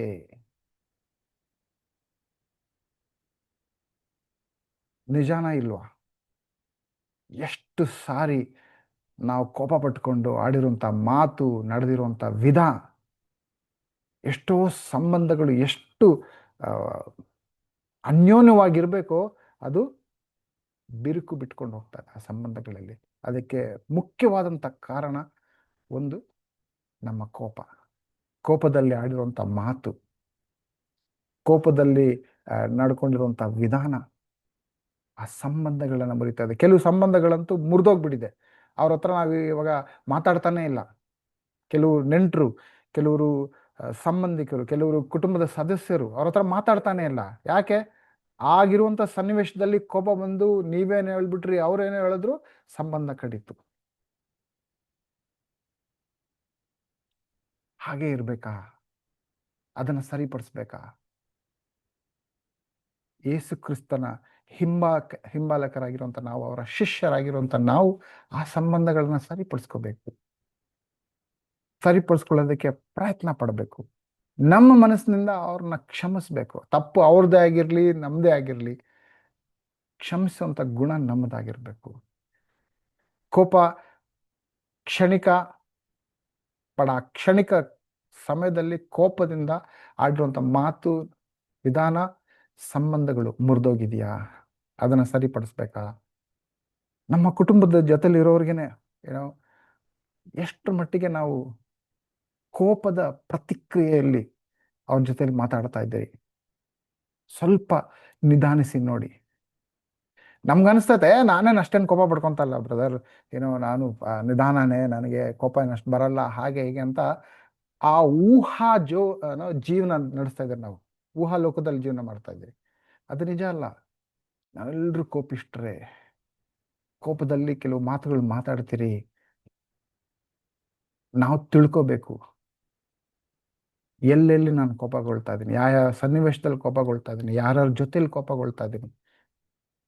ಕೋಪದಿಂದ ಸಂಬಂಧಗಳು ಮಾತ್ರ ಮುರಿಯೋದಲ್ಲ, ಕೋಪದಿಂದ ಆರ್ಥಿಕ ನಷ್ಟ ಕೂಡ ಆಗ್ತಾ ಇದೆ. ಎಷ್ಟೋ ಸಾರಿ ನಾವು ಕೋಪದಲ್ಲಿ ಕೆಲಸ ಬಿಟ್ಬಿಟ್ಟಿರ್ತೀರಿ. ಕೋಪದಲ್ಲಿ ತಗೊಂಡಂತ ಆ ನಿರ್ಧಾರಗಳಿಂದ ಎಷ್ಟೋ ಆರ್ಥಿಕ ನಷ್ಟ ನಾವು ಅನುಭವಿಸಿದಿರಿ. ನಷ್ಟ ಅನುಭವಿಸಿದ್ರು ಕೂಡ ಆ ಪಾಠ ಇನ್ನೂ ಕಲ್ತಿಲ್ಲ, ಕೋಪ ಇನ್ನೂ ನಾವು ಬಿಟ್ಕೊಟ್ಟಿಲ್ಲ. ಕೋಪದಲ್ಲೇ ನಾವು ಜೀವನ ಮಾಡ್ತಾ ಇದ್ದೀವಿ. ಬೇಕಾ ನಷ್ಟ? ಅಥವಾ ಕೋಪದಿಂದ ನಾವು ಬದಲಾವಣೆ ಆಗ್ಬೇಕಾ? ಕೋಪ ಸಂಬಂಧ ಮುರಿಯುತ್ತೆ, ಆರ್ಥಿಕ ನಷ್ಟ ಆಗುತ್ತೆ, ಅದು ಮಾತ್ರ ಅಲ್ಲ, ನಮ್ಮ ಅಂತರಂಗದಲ್ಲಿರುವಂಥ ಶಾಂತಿಯನ್ನು ಕೂಡ ಕದ್ಕೊಂಡೋಗ್ಬಿಡುತ್ತೆ. ನಾವು ಎಷ್ಟು ಕೋಪ ಪಡ್ತಿರೋ ಅಷ್ಟು ಶಾಂತಿ ನೆಮ್ಮದಿ ಇಲ್ಲದೆ ಇರೋಂಥ ಜೀವನ ನಮ್ದಾಗ್ಬಿಡುತ್ತೆ. ಎಷ್ಟು ಕೋಪ ಪಡ್ಕೊತೀನೋ ಅಷ್ಟು ಒಂಟಿ ಜೀವನ ಆಗ್ಬಿಡುತ್ತೆ ನಮ್ದು. ಯಾಕಂದ್ರೆ ಯಾರು ನಮ್ಮ ಜೊತೆಲಿ ಬರೋದಿಲ್ಲ, ಯಾರು ನಮ್ಮ ಜೊತೆಲಿ ಮಾತಾಡೋದಕ್ಕೆ ಇಷ್ಟಪಡೋದಿಲ್ಲ. ಎಂತಹ ವ್ಯಕ್ತಿತ್ವ ನಮ್ದು! ಆ ಕ್ಷಣದಲ್ಲಿ ನಮ್ ಕೋಪ ಬರ್ಬೋದು, ಆದ್ರೆ ಕೋಪ ಬಂದ ಮೇಲೆ ಯಾವ ರೀತಿಯಲ್ಲಿ ವ್ಯವಹಾರ ಮಾಡ್ತೀರಿ, ಏನ್ ಮಾತಾಡ್ತೀರಿ, ಆಲೋಚನೆ ಮಾಡಿ ನೋಡಿ. ಎಷ್ಟೋ ಸಾರಿ ಕೋಪದಲ್ಲಿ ನಾವು ದೇವರನ್ನು ಕೂಡ ಮರ್ತು ಬಿಡ್ತೀವಿ. ಇಲ್ಲಿ ಈ ದಾವಿದನ ಸನ್ನಿವೇಶ ನೋಡ್ದ ಅಂದ್ರೆ, ನಾಬಾಲ್ ಹಿಂಗ್ ಮಾಡಿದ್ನ, ಸಾಯ್ಬಿಡೋಣ ಅಂತ ಹೋಗ್ತಾ ಇದ್ದಾನೆ. ಒಂದು ಕ್ಷಣ ನಿಂತು, ದೇವ್ರೆ ಏನ್ ಮಾಡ್ಬೇಕು ನಾನು, ಅವ್ರಿಗೆ ನಾನು ಸಹಾಯ ಮಾಡಿದೆ ನೋಡಿ, ನಂಗೆ ಸಹಾಯ ಮಾಡ್ತಾ ಇಲ್ಲ ಅಂತ ದೇವ್ರ ಹತ್ರ ಕೇಳಿಲ್ಲ. ದೇವ್ರನ್ನೇ ಮರ್ತು ಬಿಟ್ಟಿದ್ದ. ಯಾರು? ದಾವಿದ. ದೇವರ ಹೃದಯಕ್ಕೆ ಹತ್ತಿರವಾಗಿರುವಂತಹ ವ್ಯಕ್ತಿನೇ ಆ ಕೋಪದಲ್ಲಿ ದೇವ್ರನ್ನೇ ಮರ್ತು ಬಿಟ್ಟ. ನಾವೇನ್ ಲೆಕ್ಕ? ಎಷ್ಟು ಸಾರಿ ನಾವು ದೇವ್ರನ್ನ ಮರ್ತು ಬಿಟ್ಟು ಕೋಪದಲ್ಲಿ ವ್ಯವಹರಿಸಿದ್ರಿ? ಆಲೋಚನೆ ಮಾಡಿ ನೋಡಿ. ಕೋಪ ಬಂದಾಗ ದಾವಿನ ರೀತಿಯಲ್ಲಿ ಕತ್ತಿ ಹಿಡಿಯೋದು ಬೇಡ, ಮೊಣಕಾಲು ಉರೋಣ. ಅಂದ್ರೆ ನಾವು ಕತ್ತಿ ಉಪಯೋಗಿಸದೇ ಇರ್ಬೋದು, ಬಟ್ ನಮ್ಮ ಕತ್ತಿ ನಮ್ಮ ನಾಲ್ಗೆ. ಕೋಪ ಬಂದಾಗ ಈ ನಾಲಿಗೆ, ಈ ಕತ್ತಿನ ಉಪಯೋಗಿಸೋದು ಬೇಡ, ಮೊಣಕಾಲು ಉರೋಣ. ದೇವರೇ, ಕೋಪ ಬರ್ತಾ ಇದೆ, ಸಹನ ಶಕ್ತಿ ಕೊಡಿ, ಅವ್ರಿಗೆ ಕ್ಷಮಿಸುವಂತಹ ಶಕ್ತಿ ನಮಗೆ ಕೊಡಿ. ಅಂತಹ ಮನೋಭಾವ ನಾವು ಬೆಳೆಸ್ಕೊಳ್ಳೋಣ. ಇದು ನಾವು ದಾವಿದನಿಂದ ಕಲಿಬೇಕಾಗಿರುವಂತ ಒಂದು ಪಾಠ. ಈಗ ಅಬಿಗೇಲ್, 1 ಸಾಮುವೇಲ 25ನೇ ವಚನ 25ನೇ ಅಧ್ಯಾಯ 3ನೇ ವಚನದಲ್ಲಿ ಸತ್ಯವೇದ ಒಂದು 2 ಪದಗಳನ್ನ ಉಪಯೋಗಿಸಿ ಈಕೆ ಯಾರು, ಎಂತಹವಳು ಅಂತ ವಿಶ್ಲೇಷಣೆ ನೀಡ್ತಾ ಇದ್ದಾರೆ. ಅವಳು ಒಳ್ಳೆಯ ವಿವೇಚನೆಯುಳ್ಳವಳು, ರೂಪವತಿಯೋಳು ಆಗಿದ್ದಳು. ಸೊ ಈ ವಿವೇಚನ ಅಂತಂದ್ರೆ ಅದು ಸತ್ಯವೇದದಲ್ಲಿ ಒರಿಜಿನಲ್ ಹೀಬ್ರೂ ಭಾಷೆಯಲ್ಲಿ ಉಪಯೋಗಿಸಿರುವಂತ ಪದ ಸೇಖೇಲ್ ಅಂತ ಹೇಳಿ. ಸೇಖೇಲ್ ಅಂದ್ರೆ ಏನು? ಅದು ಬರೀ ಕೇವಲ ಜ್ಞಾನವಲ್ಲ, ಅದು ಎಂಥದಂದ್ರೆ ಪರಿಸ್ಥಿತಿನ ಸಂಪೂರ್ಣವಾಗಿ ಗ್ರಹಿಸಿ ಭವಿಷ್ಯವನ್ನು ನೋಡುವ ಮತ್ತು ಸರಿಯಾದ ಸಮಯದಲ್ಲಿ ಸರಿಯಾಗಿ ವರ್ತಿಸುವ ದಿವ್ಯ ವಿವೇಚನೆ. ಇನ್ನೊಂದ್ಸರಿ ಹೇಳ್ತೀನಿ ನೋಡಿ. ಇಲ್ಲಿ ಸೇಖೇಲ್ ಎಂಬ ಈ ಪದ ಏನು ಅಬಿಗೇಲ್ ಬಗ್ಗೆ ಉಪಯೋಗಿಸ್ತಾ ಇದ್ದಾರೋ, ಇದು ಬರೀ ಜ್ಞಾನ ಅಂತಲ್ಲ, ಇದು ಪರಿಸ್ಥಿತಿನ ಸಂಪೂರ್ಣವಾಗಿ ಅರ್ಥ ಮಾಡಿಕೊಂಡು, ಇದು ನಡೀತಾ ಇದೆಯಾ, ಓಕೆ, ಇದು ನಡೆದಾಗ ಭವಿಷ್ಯದಲ್ಲಿ ಏನಾಗ್ಬೋದು, ಇದೇ ಪ್ರಕಾರ ಹೋದಂದ್ರೆ ಭವಿಷ್ಯದಲ್ಲಿ ಇದೆಲ್ಲ ಆಗ್ಬೋದು, ಅದನ್ನ ನೋಡಿ ಗ್ರಹಿಸಿ ಆ ಸಮಯದಲ್ಲಿ ಸರಿಯಾದ ವರ್ತನೆ ಏನು ಅದನ್ನ ಆಲೋಚಿಸಿ ಅದ್ರ ಪ್ರಕಾರ ವರ್ತಿಸುವಂತ ದಿವ್ಯ ವಿವೇಚನೆ ಈ ಒಂದು ಬುದ್ಧಿವಂತಿಕೆ. ಅಂತಹ ಬುದ್ಧಿವಂತಿಕೆ ನಮಗೂ ಕೂಡ ಬೇಕಾಗಿದೆ ನಮ್ಮ ಜೀವನದಲ್ಲಿ, ನಮ್ಮ ಕ್ರೈಸ್ತರ ಜೀವನದಲ್ಲಿ. ಅಬಿಗೇಲ್ ಹೇಗೆ ಈ ವಿವೇಚನ ಹೇಗೆ ಸ್ಪಷ್ಟಪಡಿಸಿದ್ರು, ಅಥವಾ ಆ ಒಂದು ಅಧ್ಯಾಯದಲ್ಲಿ ನಡೆಯುವಂಥ ಘಟನೆಯಿಂದ ನಾವು ಕಲಿಯೋಣ. ಓಕೆ, ಆ ಇಡೀ ಅಧ್ಯಾಯವನ್ನು ನೀವು ನೋಡಿ ಆ, ಅಧ್ಯಯನ ಮಾಡಿ ಅಬಿಗೇಲನ ಆ ಒಂದು ಬುದ್ಧಿವಂತಿಕೆ, ಆ ಒಂದು ವಿವೇಕತನ ಹೇಗಿದೆ ಅಂಥೇಳಿ ಅಧ್ಯಯನ ಮಾಡಿ ಪವಿತ್ರಾತ್ಮತ್ರ ಕೇಳಿ, ಅವ್ರಿಗೆ ಪವಿತ್ರಾತ್ಮತ್ರ ಕೇಳಿ, ಪವಿತ್ರಾತ್ಮರ ಈ ಅಬಿಗೇಲರ ಬಗ್ಗೆ ನೀವು ಇಷ್ಟೆಲ್ಲ ಹೇಳ್ತಾ ಇದ್ರಲ್ವ, ನನಗೆ ತೋರಿಸ್ಕೊಡಿ ಅಂತ ಕೇಳಿ ಕೆಲವು ವಿಷಯಗಳು ನಾನು ಇವತ್ತು ಈ ಪಾಠದಲ್ಲಿ ನನಗೆ ಅರ್ಥ ಆಗಿರುವಂಥ ಕೆಲವು ವಿಷಯಗಳು ನಮಗೆ ತೋರಿಸ್ಕೊಡ್ತೀನಿ. ಅದು ಬಿಟ್ಟು ನೀವು ಅಧ್ಯಯನ ಮಾಡಿ, ಪವಿತ್ರಾತ್ಮ ಹತ್ರ ಕೇಳಿ, ನಾನು ಕಲಿಬೇಕು, ಪವಿತ್ರಾತ್ಮ ನನಗೆ ಸಹಾಯ ಮಾಡಿ ಅಂಥೇಳಿ ಆ ವಚನಗಳನ್ನು ಅಧ್ಯಯನ ಮಾಡಿ. ಇವ್ರು ಮಾಡಿರುವಂಥ ಅಬಿಗೇಲ್ ಮಾಡಿರುವಂಥ ವಿಷಯಗಳೇನು? ಮೊದಲು ಏನು ಮಾಡಿದ್ರು, ಆ ಸೇವಕ ಬಂದು ಹೇಳಿದಾಗ ಪೂರ್ತಿ ಸನ್ನಿವೇಶನ ಅರ್ಥ ಮಾಡಿಕೊಂಡ್ರು. ಸೇವಕರು ಏನು ಹೇಳ್ತಾ ಇದ್ದಾರೆ, ಓಕೆ ದಾವೀದ ಈ ಥರ ಸಹಾಯ ಮಾಡಿದ್ದ, ಅವ್ರ ಜನರು ಈ ಥರ ಸಹಾಯ ಮಾಡಿದ್ರು, ನಿಜಾನ ಇಲ್ವಾ? ಅವ್ರ ಸೇವಕರು ಹೇಳ್ತಾ ಹೌದು, ನಾವು ಸುರಕ್ಷಿತವಾಗಿದ್ರಿ, ಎಷ್ಟೋ ತಿಂಗಳ ತನಕ ಅವ್ರು ಇದೆಲ್ಲ ಮಾಡಿದ್ರು. ಓಕೆ ನಾಬನ್ ಏನು ಮಾಡ್ದ, ಓ ಈ ಥರ ಹೇಳ್ಬಿಟ್ನಾ, ಓಹೋ ಪರಿಸ್ಥಿತಿ ಹೀಗಿದೆಯಾ ಅಂತೇಳಿ ಸಂಪೂರ್ಣವಾಗಿ ಆ ಸೇವಕ ಏನು ಹೇಳ್ತಾ ಇದ್ದಾನೆ ಅದನ್ನು ಸಂಪೂರ್ಣವಾಗಿ ಮಾಹಿತಿ ಪಡಿತಾ ಇದ್ದಾರೆ. ಬಹಳ ಸಾರಿ ನಾವು ಸನ್ನಿವೇಶ ಹೆಂಗೆ ಅಂತ ಅಂತಂದರೆ ಆ ಉದ್ವೇಗ ಜಾಸ್ತಿಯಾಗಿ ಅಯ್ಯೋ ಏನು ಮಾಡ್ಬೇಕಾಲ್ವ ಅಂತ ಓಡಾಡ್ತಾ ಇರ್ತೀವಿ. ಆ ರೀತಿ ಇಲ್ದಿರ ಆ ಸಮಯಕ್ಕೆ ಮೊದಲು ಮಾಹಿತಿ ಪಡೀರಿ. ಓಕೆ ಇವ್ರು ಹಿಂಗೆ ಹೇಳಿದ್ರೆ ಓ ಅದು ಹಂಗಾಯ್ತಾ, ಆ ಥರ ಆಯ್ತು, ಓ ಈ ಥರ ಆಯ್ತು, ನಾನು ಹಿಂಗೆ ಹೇಳಿದೆ ಹಂಗೆ ಹೇಳಿದೆ, ಆ ರೀತಿಲಿ ಮೊದಲು ಅವ್ರು ಮಾಡಿರುವಂಥ ವಿಷಯ ಮಾಹಿತಿ ಪಡೆದ್ರು. ನಂತರ ಎರಡನೇದು ಏನು ಮಾಡಿದ್ರು, ತಂತ್ರಗಾರಿಕೆಯ ಉದಾರತೆ. ಅಂದರೆ ಇವಾಗ ದಾವಿದ ಬರ್ತಾರೆ, ನಾಬಾಲನ್ನೆಲ್ಲ ಕೊಂದು ಬಿಡ್ತಾರೆ, ಅದಾಗಬಹುದು. ಅದನ್ನು ತಡೆಗಟ್ಟಬೇಕಂದ್ರೆ ಏನು ಬೇಕು, ಇವ್ರು ಹೋಗಿ ನಾಬಾಲ್ಗೆ ಹೇಳಿ ಇಲ್ಲ ಇಲ್ಲ ನೀನು ಹೋಗಿ ಅವ್ರ ಹತ್ರ ಸಾರಿ ಕೇಳಿ ಅಂತಂದರೆ ನಾಬಾಲ್ ಕೇಳ್ತಾನೋ ಇಲ್ಲೋ ಗೊತ್ತಿಲ್ಲ. ಇವರೇ ಡೈರೆಕ್ಟಾಗಿ ಹೋಗ್ಬಿಟ್ಟು ಮಾತಾಡಿದ್ರೆ ಎಷ್ಟರ ಮಟ್ಟಿಗೆ ದಾವಿದ ಇವ್ರು ಹೇಳಿದ ಮಾತು ಕೇಳಿಸ್ಕೊಂಡು ಅವರು ಸಾಯಿಸದೇ ಇರ್ತಾರೋ ಗೊತ್ತಿಲ್ಲ. ಇದೆಲ್ಲ ಗ್ರಹಿಸಿ ಮೊದಲು ಇವ್ರು ಏನು ಮಾಡ್ತಾರೆ, ಪ್ರಿಪ್ರೇಷನ್, ತಯಾರಿಕೆ. ಏನು, 200 ರೊಟ್ಟಿ, ದ್ರಾಕ್ಷರಸ ಮತ್ತು ಮಾಂಸವನ್ನು ಸಿದ್ಧಪಡಿಸಿದಳು. ಸ್ವಲ್ಪ ಆಲೋಚನೆ ಮಾಡಿ ನೋಡಿ, ಆಹಾರ ತಗೊಂಡು ಹೋಗ್ತಾ ಇದ್ದಾರೆ. ಯಾಕೆ? ದಾವಿದ ತನ್ನ ತಂಡದವರು ಸೈನಿಕರೆಲ್ಲ ಎಲ್ಲಿದ್ದಾರೆ, ಅವರು ತಿರುಗಾಡ್ಕೊಂಡಿದ್ದಾರೆ ಇಲ್ಲಿ ಅಲ್ಲಿ ಇಲ್ಲಿ ಅಂತ. ಅವ್ರಿಗೆ ಅವಶ್ಯಕವಾಗಿ ಬೇಕಾಗಿರುವಂಥ ವಸ್ತು ಏನು ಏನು ಏನು ಬೇಕಾಗಿದೆ ಅವ್ರಿಗೆ? ಖಂಡಿತವಾಗ್ಲೂ ಹಸಿವೆನಿಂದ ಇರ್ತಾರೆ. ಅವರು ಕಾಡು ಮೇಡು ಅಲ್ಲಿ ಇಲ್ಲಿ, ಅವ್ರಿಗೆ ಊಟ ಯಾವ ಥರ ಸಿಗ್ತಾ ಇರುತ್ತೋ ಅಥವಾ ಸಮಯಕ್ಕೆ ಕರೆಕ್ಟಾಗಿ ಸಿಗ್ತಾ ಇರುತ್ತೋ ಇಲ್ಲ ಗೊತ್ತಿಲ್ಲ. ಮೊದಲು ನಾನು ಅವ್ರಿಗೆ ಹೋಗಿ ಊಟ ತಗೊಂಡು ಕೊಡ್ತೀನಿ, ಆಹಾರ. ಇವರು ನಾಬಾಲ್ ಆಲ್ರೆಡಿ ಬಹಳ ಶ್ರೀಮಂತನಾಗಿದ್ದ, ಸೊ ಅಬಿಗೇಲ್ ಹತ್ರ ಬಹಳ ಆಹಾರ ಇದೆಲ್ಲ ಇತ್ತು.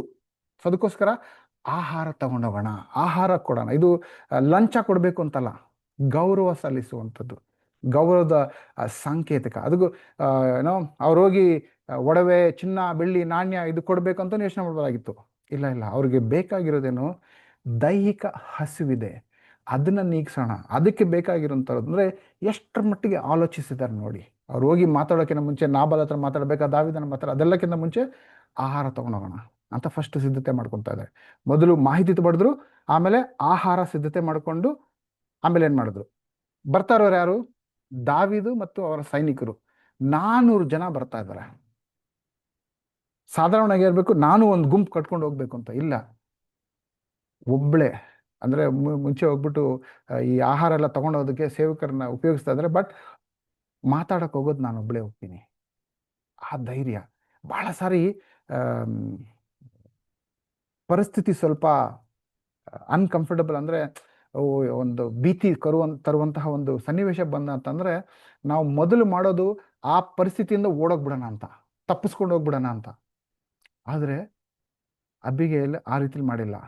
ಆ ಏನು ನಡೀತಾ ಇದೆ ಅಲ್ಲಿ, ಭೀತಿ ನಡೀತಾ ಇದೆ, ಅದರಿಂದ ದೂರ ಓಡೋಗೋದಿಲ್ದಿರ ಆ ಭೀತಿ ಕಡೆಗೆ ಧೈರ್ಯವಾಗಿ ಎದುರ್ಸಕ್ಕೆ ಹೋಗ್ತಾ ಇದ್ದಾರೆ. ಅದು ಯಾರು, ದಾವಿದ ಮತ್ತು 400 ಜನ ಸೈನಿಕರು. ಅವ್ರನ್ನ ಎದುರ್ಸಕ್ಕೆ ಒಬ್ಬರೇ ಹೋಗ್ತಾ ಇದ್ದಾರೆ ಅಂತಂದ್ರೆ ಎಷ್ಟು ಧೈರ್ಯಶಾಲಿ ಆಗಿರ್ತದೆ. ಆ ಧೈರ್ಯದ ವ್ಯಕ್ತಿತ್ವ ಅಬಿಗೇಲ್ ನಾವು ನೋಡ್ತೀರಿ. ಅಲ್ಲಿಗೆ ಹೋದ ನಂತರ ಅವ್ರು ಮಾಡಿರೋಂಥ ವಿಷಯ ಮೊದಲು ನೋಡಿ. ದಾವಿದನನ್ನು ನೋಡಿದ್ದ ಕೂಡಲೇ ಸಾಷ್ಟಾಂಗ ನಮಸ್ಕಾರ ಮಾಡಿದನು. ಸಂಪೂರ್ಣ ಗೌರವ ತೋರಿಸ್ತಾ ಇದ್ದಾರೆ. ನೀನು ಸಾಧಾರಣ ಅಲ್ಲಿ ಇಲ್ಲಿ ಅಲ್ಕೊಂಡಿರುವಂಥ ಒಬ್ಬ ವ್ಯಕ್ತಿ, ನಾನು ನಾಬಳನ ಹೆಂಡತಿ, ನನ್ನ ಹತ್ರ ಶ್ರೀಮಂತಿಕೆ ಇದೆ, ನಾನು ನೋಡಿ ಸೌಂದರ್ಯವಾಗಿದ್ದೀನಿ, ಅದೆಲ್ಲ ಯಾವುದೇ ರೀತಿಯಾದಂಥ ಅಹಂಕಾರ ಇಲ್ಲ. ಸಂಪೂರ್ಣ ವಿನಯದಿಂದ ಸಾಷ್ಟಾಂಗ ನಮಸ್ಕಾರ ಮಾಡಿ, ಅವ್ರಿಗೆ ಗೊತ್ತಿತ್ತು ದಾವಿದ ಬಹಳ ಬಲಶಾಲಿ, ಅವ್ರನ್ನ ಈ ಗೌರವದಿಂದನೇ ಗೆಲ್ಲಬೇಕು. ಮೊದಲು ಆಹಾರ ಕೊಟ್ಟರು, ಅದಾದ ನಂತರ ವಿನಯದಿಂದ ಅವರಿಗೆ ಸಾಷ್ಟಾಂಗ ನಮಸ್ಕಾರ ಮಾಡಿದ್ರು. ಅದರಲ್ಲೇ ಆ ದಾವಿದನ ಕೋಪ ಅರ್ಧ ತಣ್ಣಗಾಗಿರುತ್ತೆ. ಮುಂದೆ ಅವರು ಮಾತಾಡಿರುವಂತಹ ಆ ವಚನಗಳನ್ನು ಯಾವ ರೀತಿಲಿ ಮಾತಾಡಿದ್ರು ಅನ್ನೋದು ನೋಡ್ದ ಅಂತಂದ್ರೆ ಅವರ ವಿವೇಕ, ಬುದ್ಧಿವಂತಿಕೆ ಎಷ್ಟು ಅದ್ಭುತ ಅಂತ ಸ್ಪಷ್ಟವಾಗಿ ನಮ್ಗೆ ಅರ್ಥ ಆಗುತ್ತೆ. ಆ ವಚನಗಳನ್ನು ನಾವು ಇವಾಗ ಓದೋಣ. ವಚನ 18ರಿಂದ. ಆಗ ಅಬಿಗೇಲಳು ಶೀಘ್ರವಾಗಿ 200 ರೊಟ್ಟಿ, 2 ಬುದ್ದಲಿ ದ್ರಾಕ್ಷರಸ, ಸಿದ್ಧ ಮಾಡಿದ 5 ಕುರಿಗಳ ಮಾಂಸ, 50 ಸೇರು ಹುರಿಗಾಳು, ಒಣಗಿದ 100 ದ್ರಾಕ್ಷಿ ಗೊಂಚಲುಗಳು, ಅಂಜೂರ ಹಣ್ಣುಗಳು, 200 ಉಂಡೆಗಳು, ಇವುಗಳನ್ನೆಲ್ಲ ಕತ್ತೆಗಳ ಮೇಲೆ ಹೇರಿಸಿದಳು. ಅನಂತರ ತನ್ನ ಸೇವಕರಿಗೆ, ನೀವು ಮುಂದೆ ನಡೆಯಿರಿ, ನಾನು ಹಿಂದೆ ಬರುತ್ತೇನೆ ಎಂದು ಹೇಳಿ ಅವರನ್ನು ಕಳಿಸಿದಳು. ಗಂಡನಾದ ನಾಬಲನಿಗೆ ಏನೂ ತಿಳಿಸಲಿಲ್ಲ. ಆಕೆ ಕತ್ತೆಯ ಮೇಲೆ ಕೂತು ಗುಡ್ಡದ ಮರೆಯಲ್ಲಿ ಹೋಗುತ್ತಿರುವಾಗ ದಾವಿದನು ಅವನ ಜನರು ಆ ಕಡೆಯಿಂದ ಗುಡ್ಡ ಇಳಿದು ಬಂದರು. ಆಕೆ ಅವರನ್ನು ಎದುರುಗೊಂಡಳು. ಅಷ್ಟರಲ್ಲಿ ದಾವಿದನು, ನಾನು ಅಡವಿಯಲ್ಲಿ ಈ ಮನುಷ್ಯನ ಆಸ್ತಿಯಲ್ಲಿ ಏನೂ ನಷ್ಟವಾಗದಂತೆ ಕಾಪಾಡಿದ್ದು ವ್ಯರ್ಥ ಆಯಿತು. ಅವನು ಉಪಕಾರಕ್ಕೆ ಅಪಕಾರ ಮಾಡಿದ್ದಾನೆ. ಬೆಳಗಾಗುವಷ್ಟರಲ್ಲಿ ಅವನ ಜನರೊಳಗೆ ಒಬ್ಬ ಗಂಡಸಾದರೂ ಉಳಿದರೆ ದೇವರು ದಾವಿದನಿಗೆ ಬೇಕಾದ್ದನ್ನು ಮಾಡಲಿ ಎಂದು ಪ್ರತಿಜ್ಞೆ ಮಾಡಿದ್ದನು. ಅಬಿಗೇಲಳು ದಾವಿದನನ್ನು ಕಂಡ ಕೂಡಲೇ ಕತ್ತೆಯಿಂದ ಇಳಿದು ಅವನಿಗೆ ಸಾಷ್ಟಾಂಗ ನಮಸ್ಕರಿಸಿದಳು. ಆಮೇಲೆ ಅವನ ಪಾದಗಳ ಮೇಲೆ ಬಿದ್ದು, ಒಡೆಯ, ಅಪರಾಧವು ನನ್ನ ಮೇಲಿರಲಿ. ನಿಮ್ಮ ದಾಸಿಯಾದ ನಾನು ಮಾತಾಡುವುದಕ್ಕೆ ಅಪ್ಪಣೆಯಾಗಲಿ. ನನ್ನ ಮಾತನ್ನು ಆಲಿಸಬೇಕು. ಒಡೆಯ, ಮಂದಮತಿಯಾದ ಆ ನಾಬಲನನ್ನು ತಾವು ಲಕ್ಷಿಸಬೇಡಿ. ಅವನ ಹೆಸರು ನಾಬೆಲ್, ಅದಕ್ಕೆ ತಕ್ಕಂತೆ ಮೂರ್ಖನೇ ಆಗಿರುತ್ತಾನೆ. ನಿಮ್ಮ ದಾಸಿಯಾದ ನಾನು ತಾವು ಕಳಿಸಿದ ಸೇವಕರನ್ನು ನೋಡಲಿಲ್ಲ. ಒಡೆಯ, ತಾವು ಸ್ವಹಸ್ತದಿಂದ ಮುಯಿ ತೀರಿಸಿ ರಕ್ತಪಾತಕ್ಕೆ ಗುರಿಯಾಗದಂತೆ ಸರ್ವೇಶ್ವರ ತಮ್ಮನ್ನು ಕಾಪಾಡಿದ್ದಾರೆ. ಸರ್ವೇಶ್ವರನಾಣೆ, ನಿಮ್ಮ ಜೀವದಾಣೆ, ನಿಮ್ಮ ವಿರೋಧಿಗಳು ನಿಮಗೆ ಕೇಡು ಬಗೆಯುವವರು ನಾಬಲನ ಗತಿಯನ್ನು ಹೊಂದಲಿ. ನಿಮ್ಮ ದಾಸಿ ತಂದ ಈ ಕಾಣಿಕೆಯನ್ನು ಅಂಗೀಕರಿಸಿರಿ, ಅದು ತಮ್ಮ ಸೇವಕರಿಗೆ ಸಲ್ಲಲಿ. ನಿಮ್ಮ ದಾಸಿಯ ಅಪರಾಧಕ್ಕೆ ಕ್ಷಮಾಪಣೆಯಾಗಲಿ. ಒಡೆಯ, ತಾವು ಸರ್ವೇಶ್ವರನ ಶತ್ರುಗಳೊಡನೆ ಯುದ್ಧ ಮಾಡುವುದರಿಂದ ಅವರು ನಿಮ್ಮ ಮನೆಯನ್ನು ಶಾಶ್ವತವಾಗಿ ಸ್ಥಿರಪಡಿಸುವರು. ಆದುದರಿಂದ ನಿಮ್ಮ ಜೀವಮಾನದಲ್ಲೆಲ್ಲ ನಮ್ಮಲ್ಲಿ ಕೆಟ್ಟತನ ಕಾಣದಿರಲಿ. ಯಾವನಾದರೂ ನನ್ನ ಒಡೆಯರಾದ ನಿಮ್ಮನ್ನು ಹಿಂಸಿಸಿ ಜೀವ ತೆಗೆಯಬೇಕೆಂದು ಇರುವಾಗ ಆ ನಿಮ್ಮ ಜೀವ ತಮ್ಮ ದೇವರಾದ ಸರ್ವೇಶ್ವರನ ರಕ್ಷಣೆಯಲ್ಲಿರುವ ಜೀವ ನಿರೀಕ್ಷೇಪಣದಲ್ಲಿ ಸುಭದ್ರವಾಗಿರಲಿ. ಆದರೆ ನಿಮ್ಮ ಶತ್ರುಗಳ ಜೀವವನ್ನು ಕವಣೆಯ ಕಲ್ಲನ್ನೋ ಎಂಬಂತೆ ಎಸೆದು ಬಿಡಲಿ. ಸರ್ವೇಶ್ವರ ನನ್ನ ಒಡೆಯರಾದ ನಿಮಗೆ ವಾಗ್ದಾನ ಮಾಡಿದ ಎಲ್ಲ ಸೌಭಾಗ್ಯವನ್ನು ದಯಪಾಲಿಸಿ ನಿಮ್ಮನ್ನು ಇಸ್ರೇಲಿನ ಅರಸರನ್ನಾಗಿ ಮಾಡಲಿ. ಆಗ ನಿರಪರಾಧಿಯ ರಕ್ತವನ್ನು ಸುರಿಸಿ ಸೇಡು ತೀರಿಸಿಕೊಂಡದ್ದಕ್ಕಾಗಿ ವಿಷಾದ ಪಶ್ಚಾತ್ತಾಪಗಳಿಗೆ ಕಾರಣವಿರುವುದಿಲ್ಲ. ಸರ್ವೇಶ್ವರ ನಿಮ್ಮನ್ನು ಮಹಾಪದವಿಗೆ ಏರಿಸುವಾಗ ನಿಮ್ಮ ದಾಸಿಯಾದ ನನ್ನನ್ನು ಮರೆತು ಬಿಡಬೇಡಿ ಎಂದಳು. ಈ ಮಾತುಗಳಲ್ಲಿ ಅವರ ಒಂದು ಸಂವಹನ ಮಾಡಿರುವಂತಹ ವಿಧಾನ ನೋಡಿ. ಮೊದಲು ಅವರು ಊಟ ಕೊಟ್ಟರು, ಆಮೇಲೆ ಸಾಷ್ಟಾಂಗ ನಮಸ್ಕಾರ ಮಾಡಿದ್ರು, ವಿನಯ ಭಕ್ತಿ ತೋರಿಸ್ಕೊಂಡು. ಮಾತಿನಲ್ಲಿ ಏನು ನೋಡ್ತಾ ಇದ್ರಿ, ಮೊದಲು ಅವ್ರು ನೋಡಿ ಹೆಜ್ಜೆ ಅವ್ರ ಮಾತಿನ ಶೈಲಿಯಲ್ಲಿ ಮೆಟ್ಲು ಏರ್ತಾ ಇದ್ದಾರೆ. ತನ್ನ ಹೃದಯದಲ್ಲಿ ಸ್ಥಾನ ಪಡಿಸ್ಕೊಂತ ಅಂದ್ರೆ ಕೋಪದಿಂದಿದ್ದಾರೆ, ಅವ್ರನ್ನ ತಣ್ಣಗೆ ಮಾಡಿಸ್ಕೋಬೇಕು. ಅದಕ್ಕೆ ಈ ದೋಷ ನನ್ನ ಮೇಲೆ ಇರಲಿ, ನಾನು ತಪ್ಪು ಮಾಡಿದ್ದೀನಿ ಅನ್ಕೊಂಬಿಡಿ ದಯವಿಟ್ಟು ಅಂತ ಕೋಪನ ನಾಬಾಲನ ಕಡೆಯಿಂದ ತಿರುಗಿಸಿ ನನ್ನ ಮೇಲೆ, ನಾನು ತಪ್ಪು ಮಾಡಿದ್ದೀನಿ ಅನ್ಕೊಳ್ಳಿ, ಆ ಹೊಣೆ ನನ್ನ ಮೇಲೆ ಇರಲಿ ಅಂತ ಹೇಳ್ತದೆ. ಮೊದಲನೇ ಮೆಟ್ಲು. ಎರಡನೇದು, ಹೌದು ನನ್ನ ಗಂಡ ನಾಬಲ್, ಅವನ ಹೆಸರಂತೆ ಅವನು ಮೂರ್ಖ, ಅವನ ಹೆಸರು ಅರ್ಥನೇ ಮೂರ್ಖ, ಅವನು ಮಾಡಿರುವಂಥದ್ದು ಮೂರ್ಖತನನೇ ಒಪ್ಕೊತಾ ಇದ್ದೀನಿ.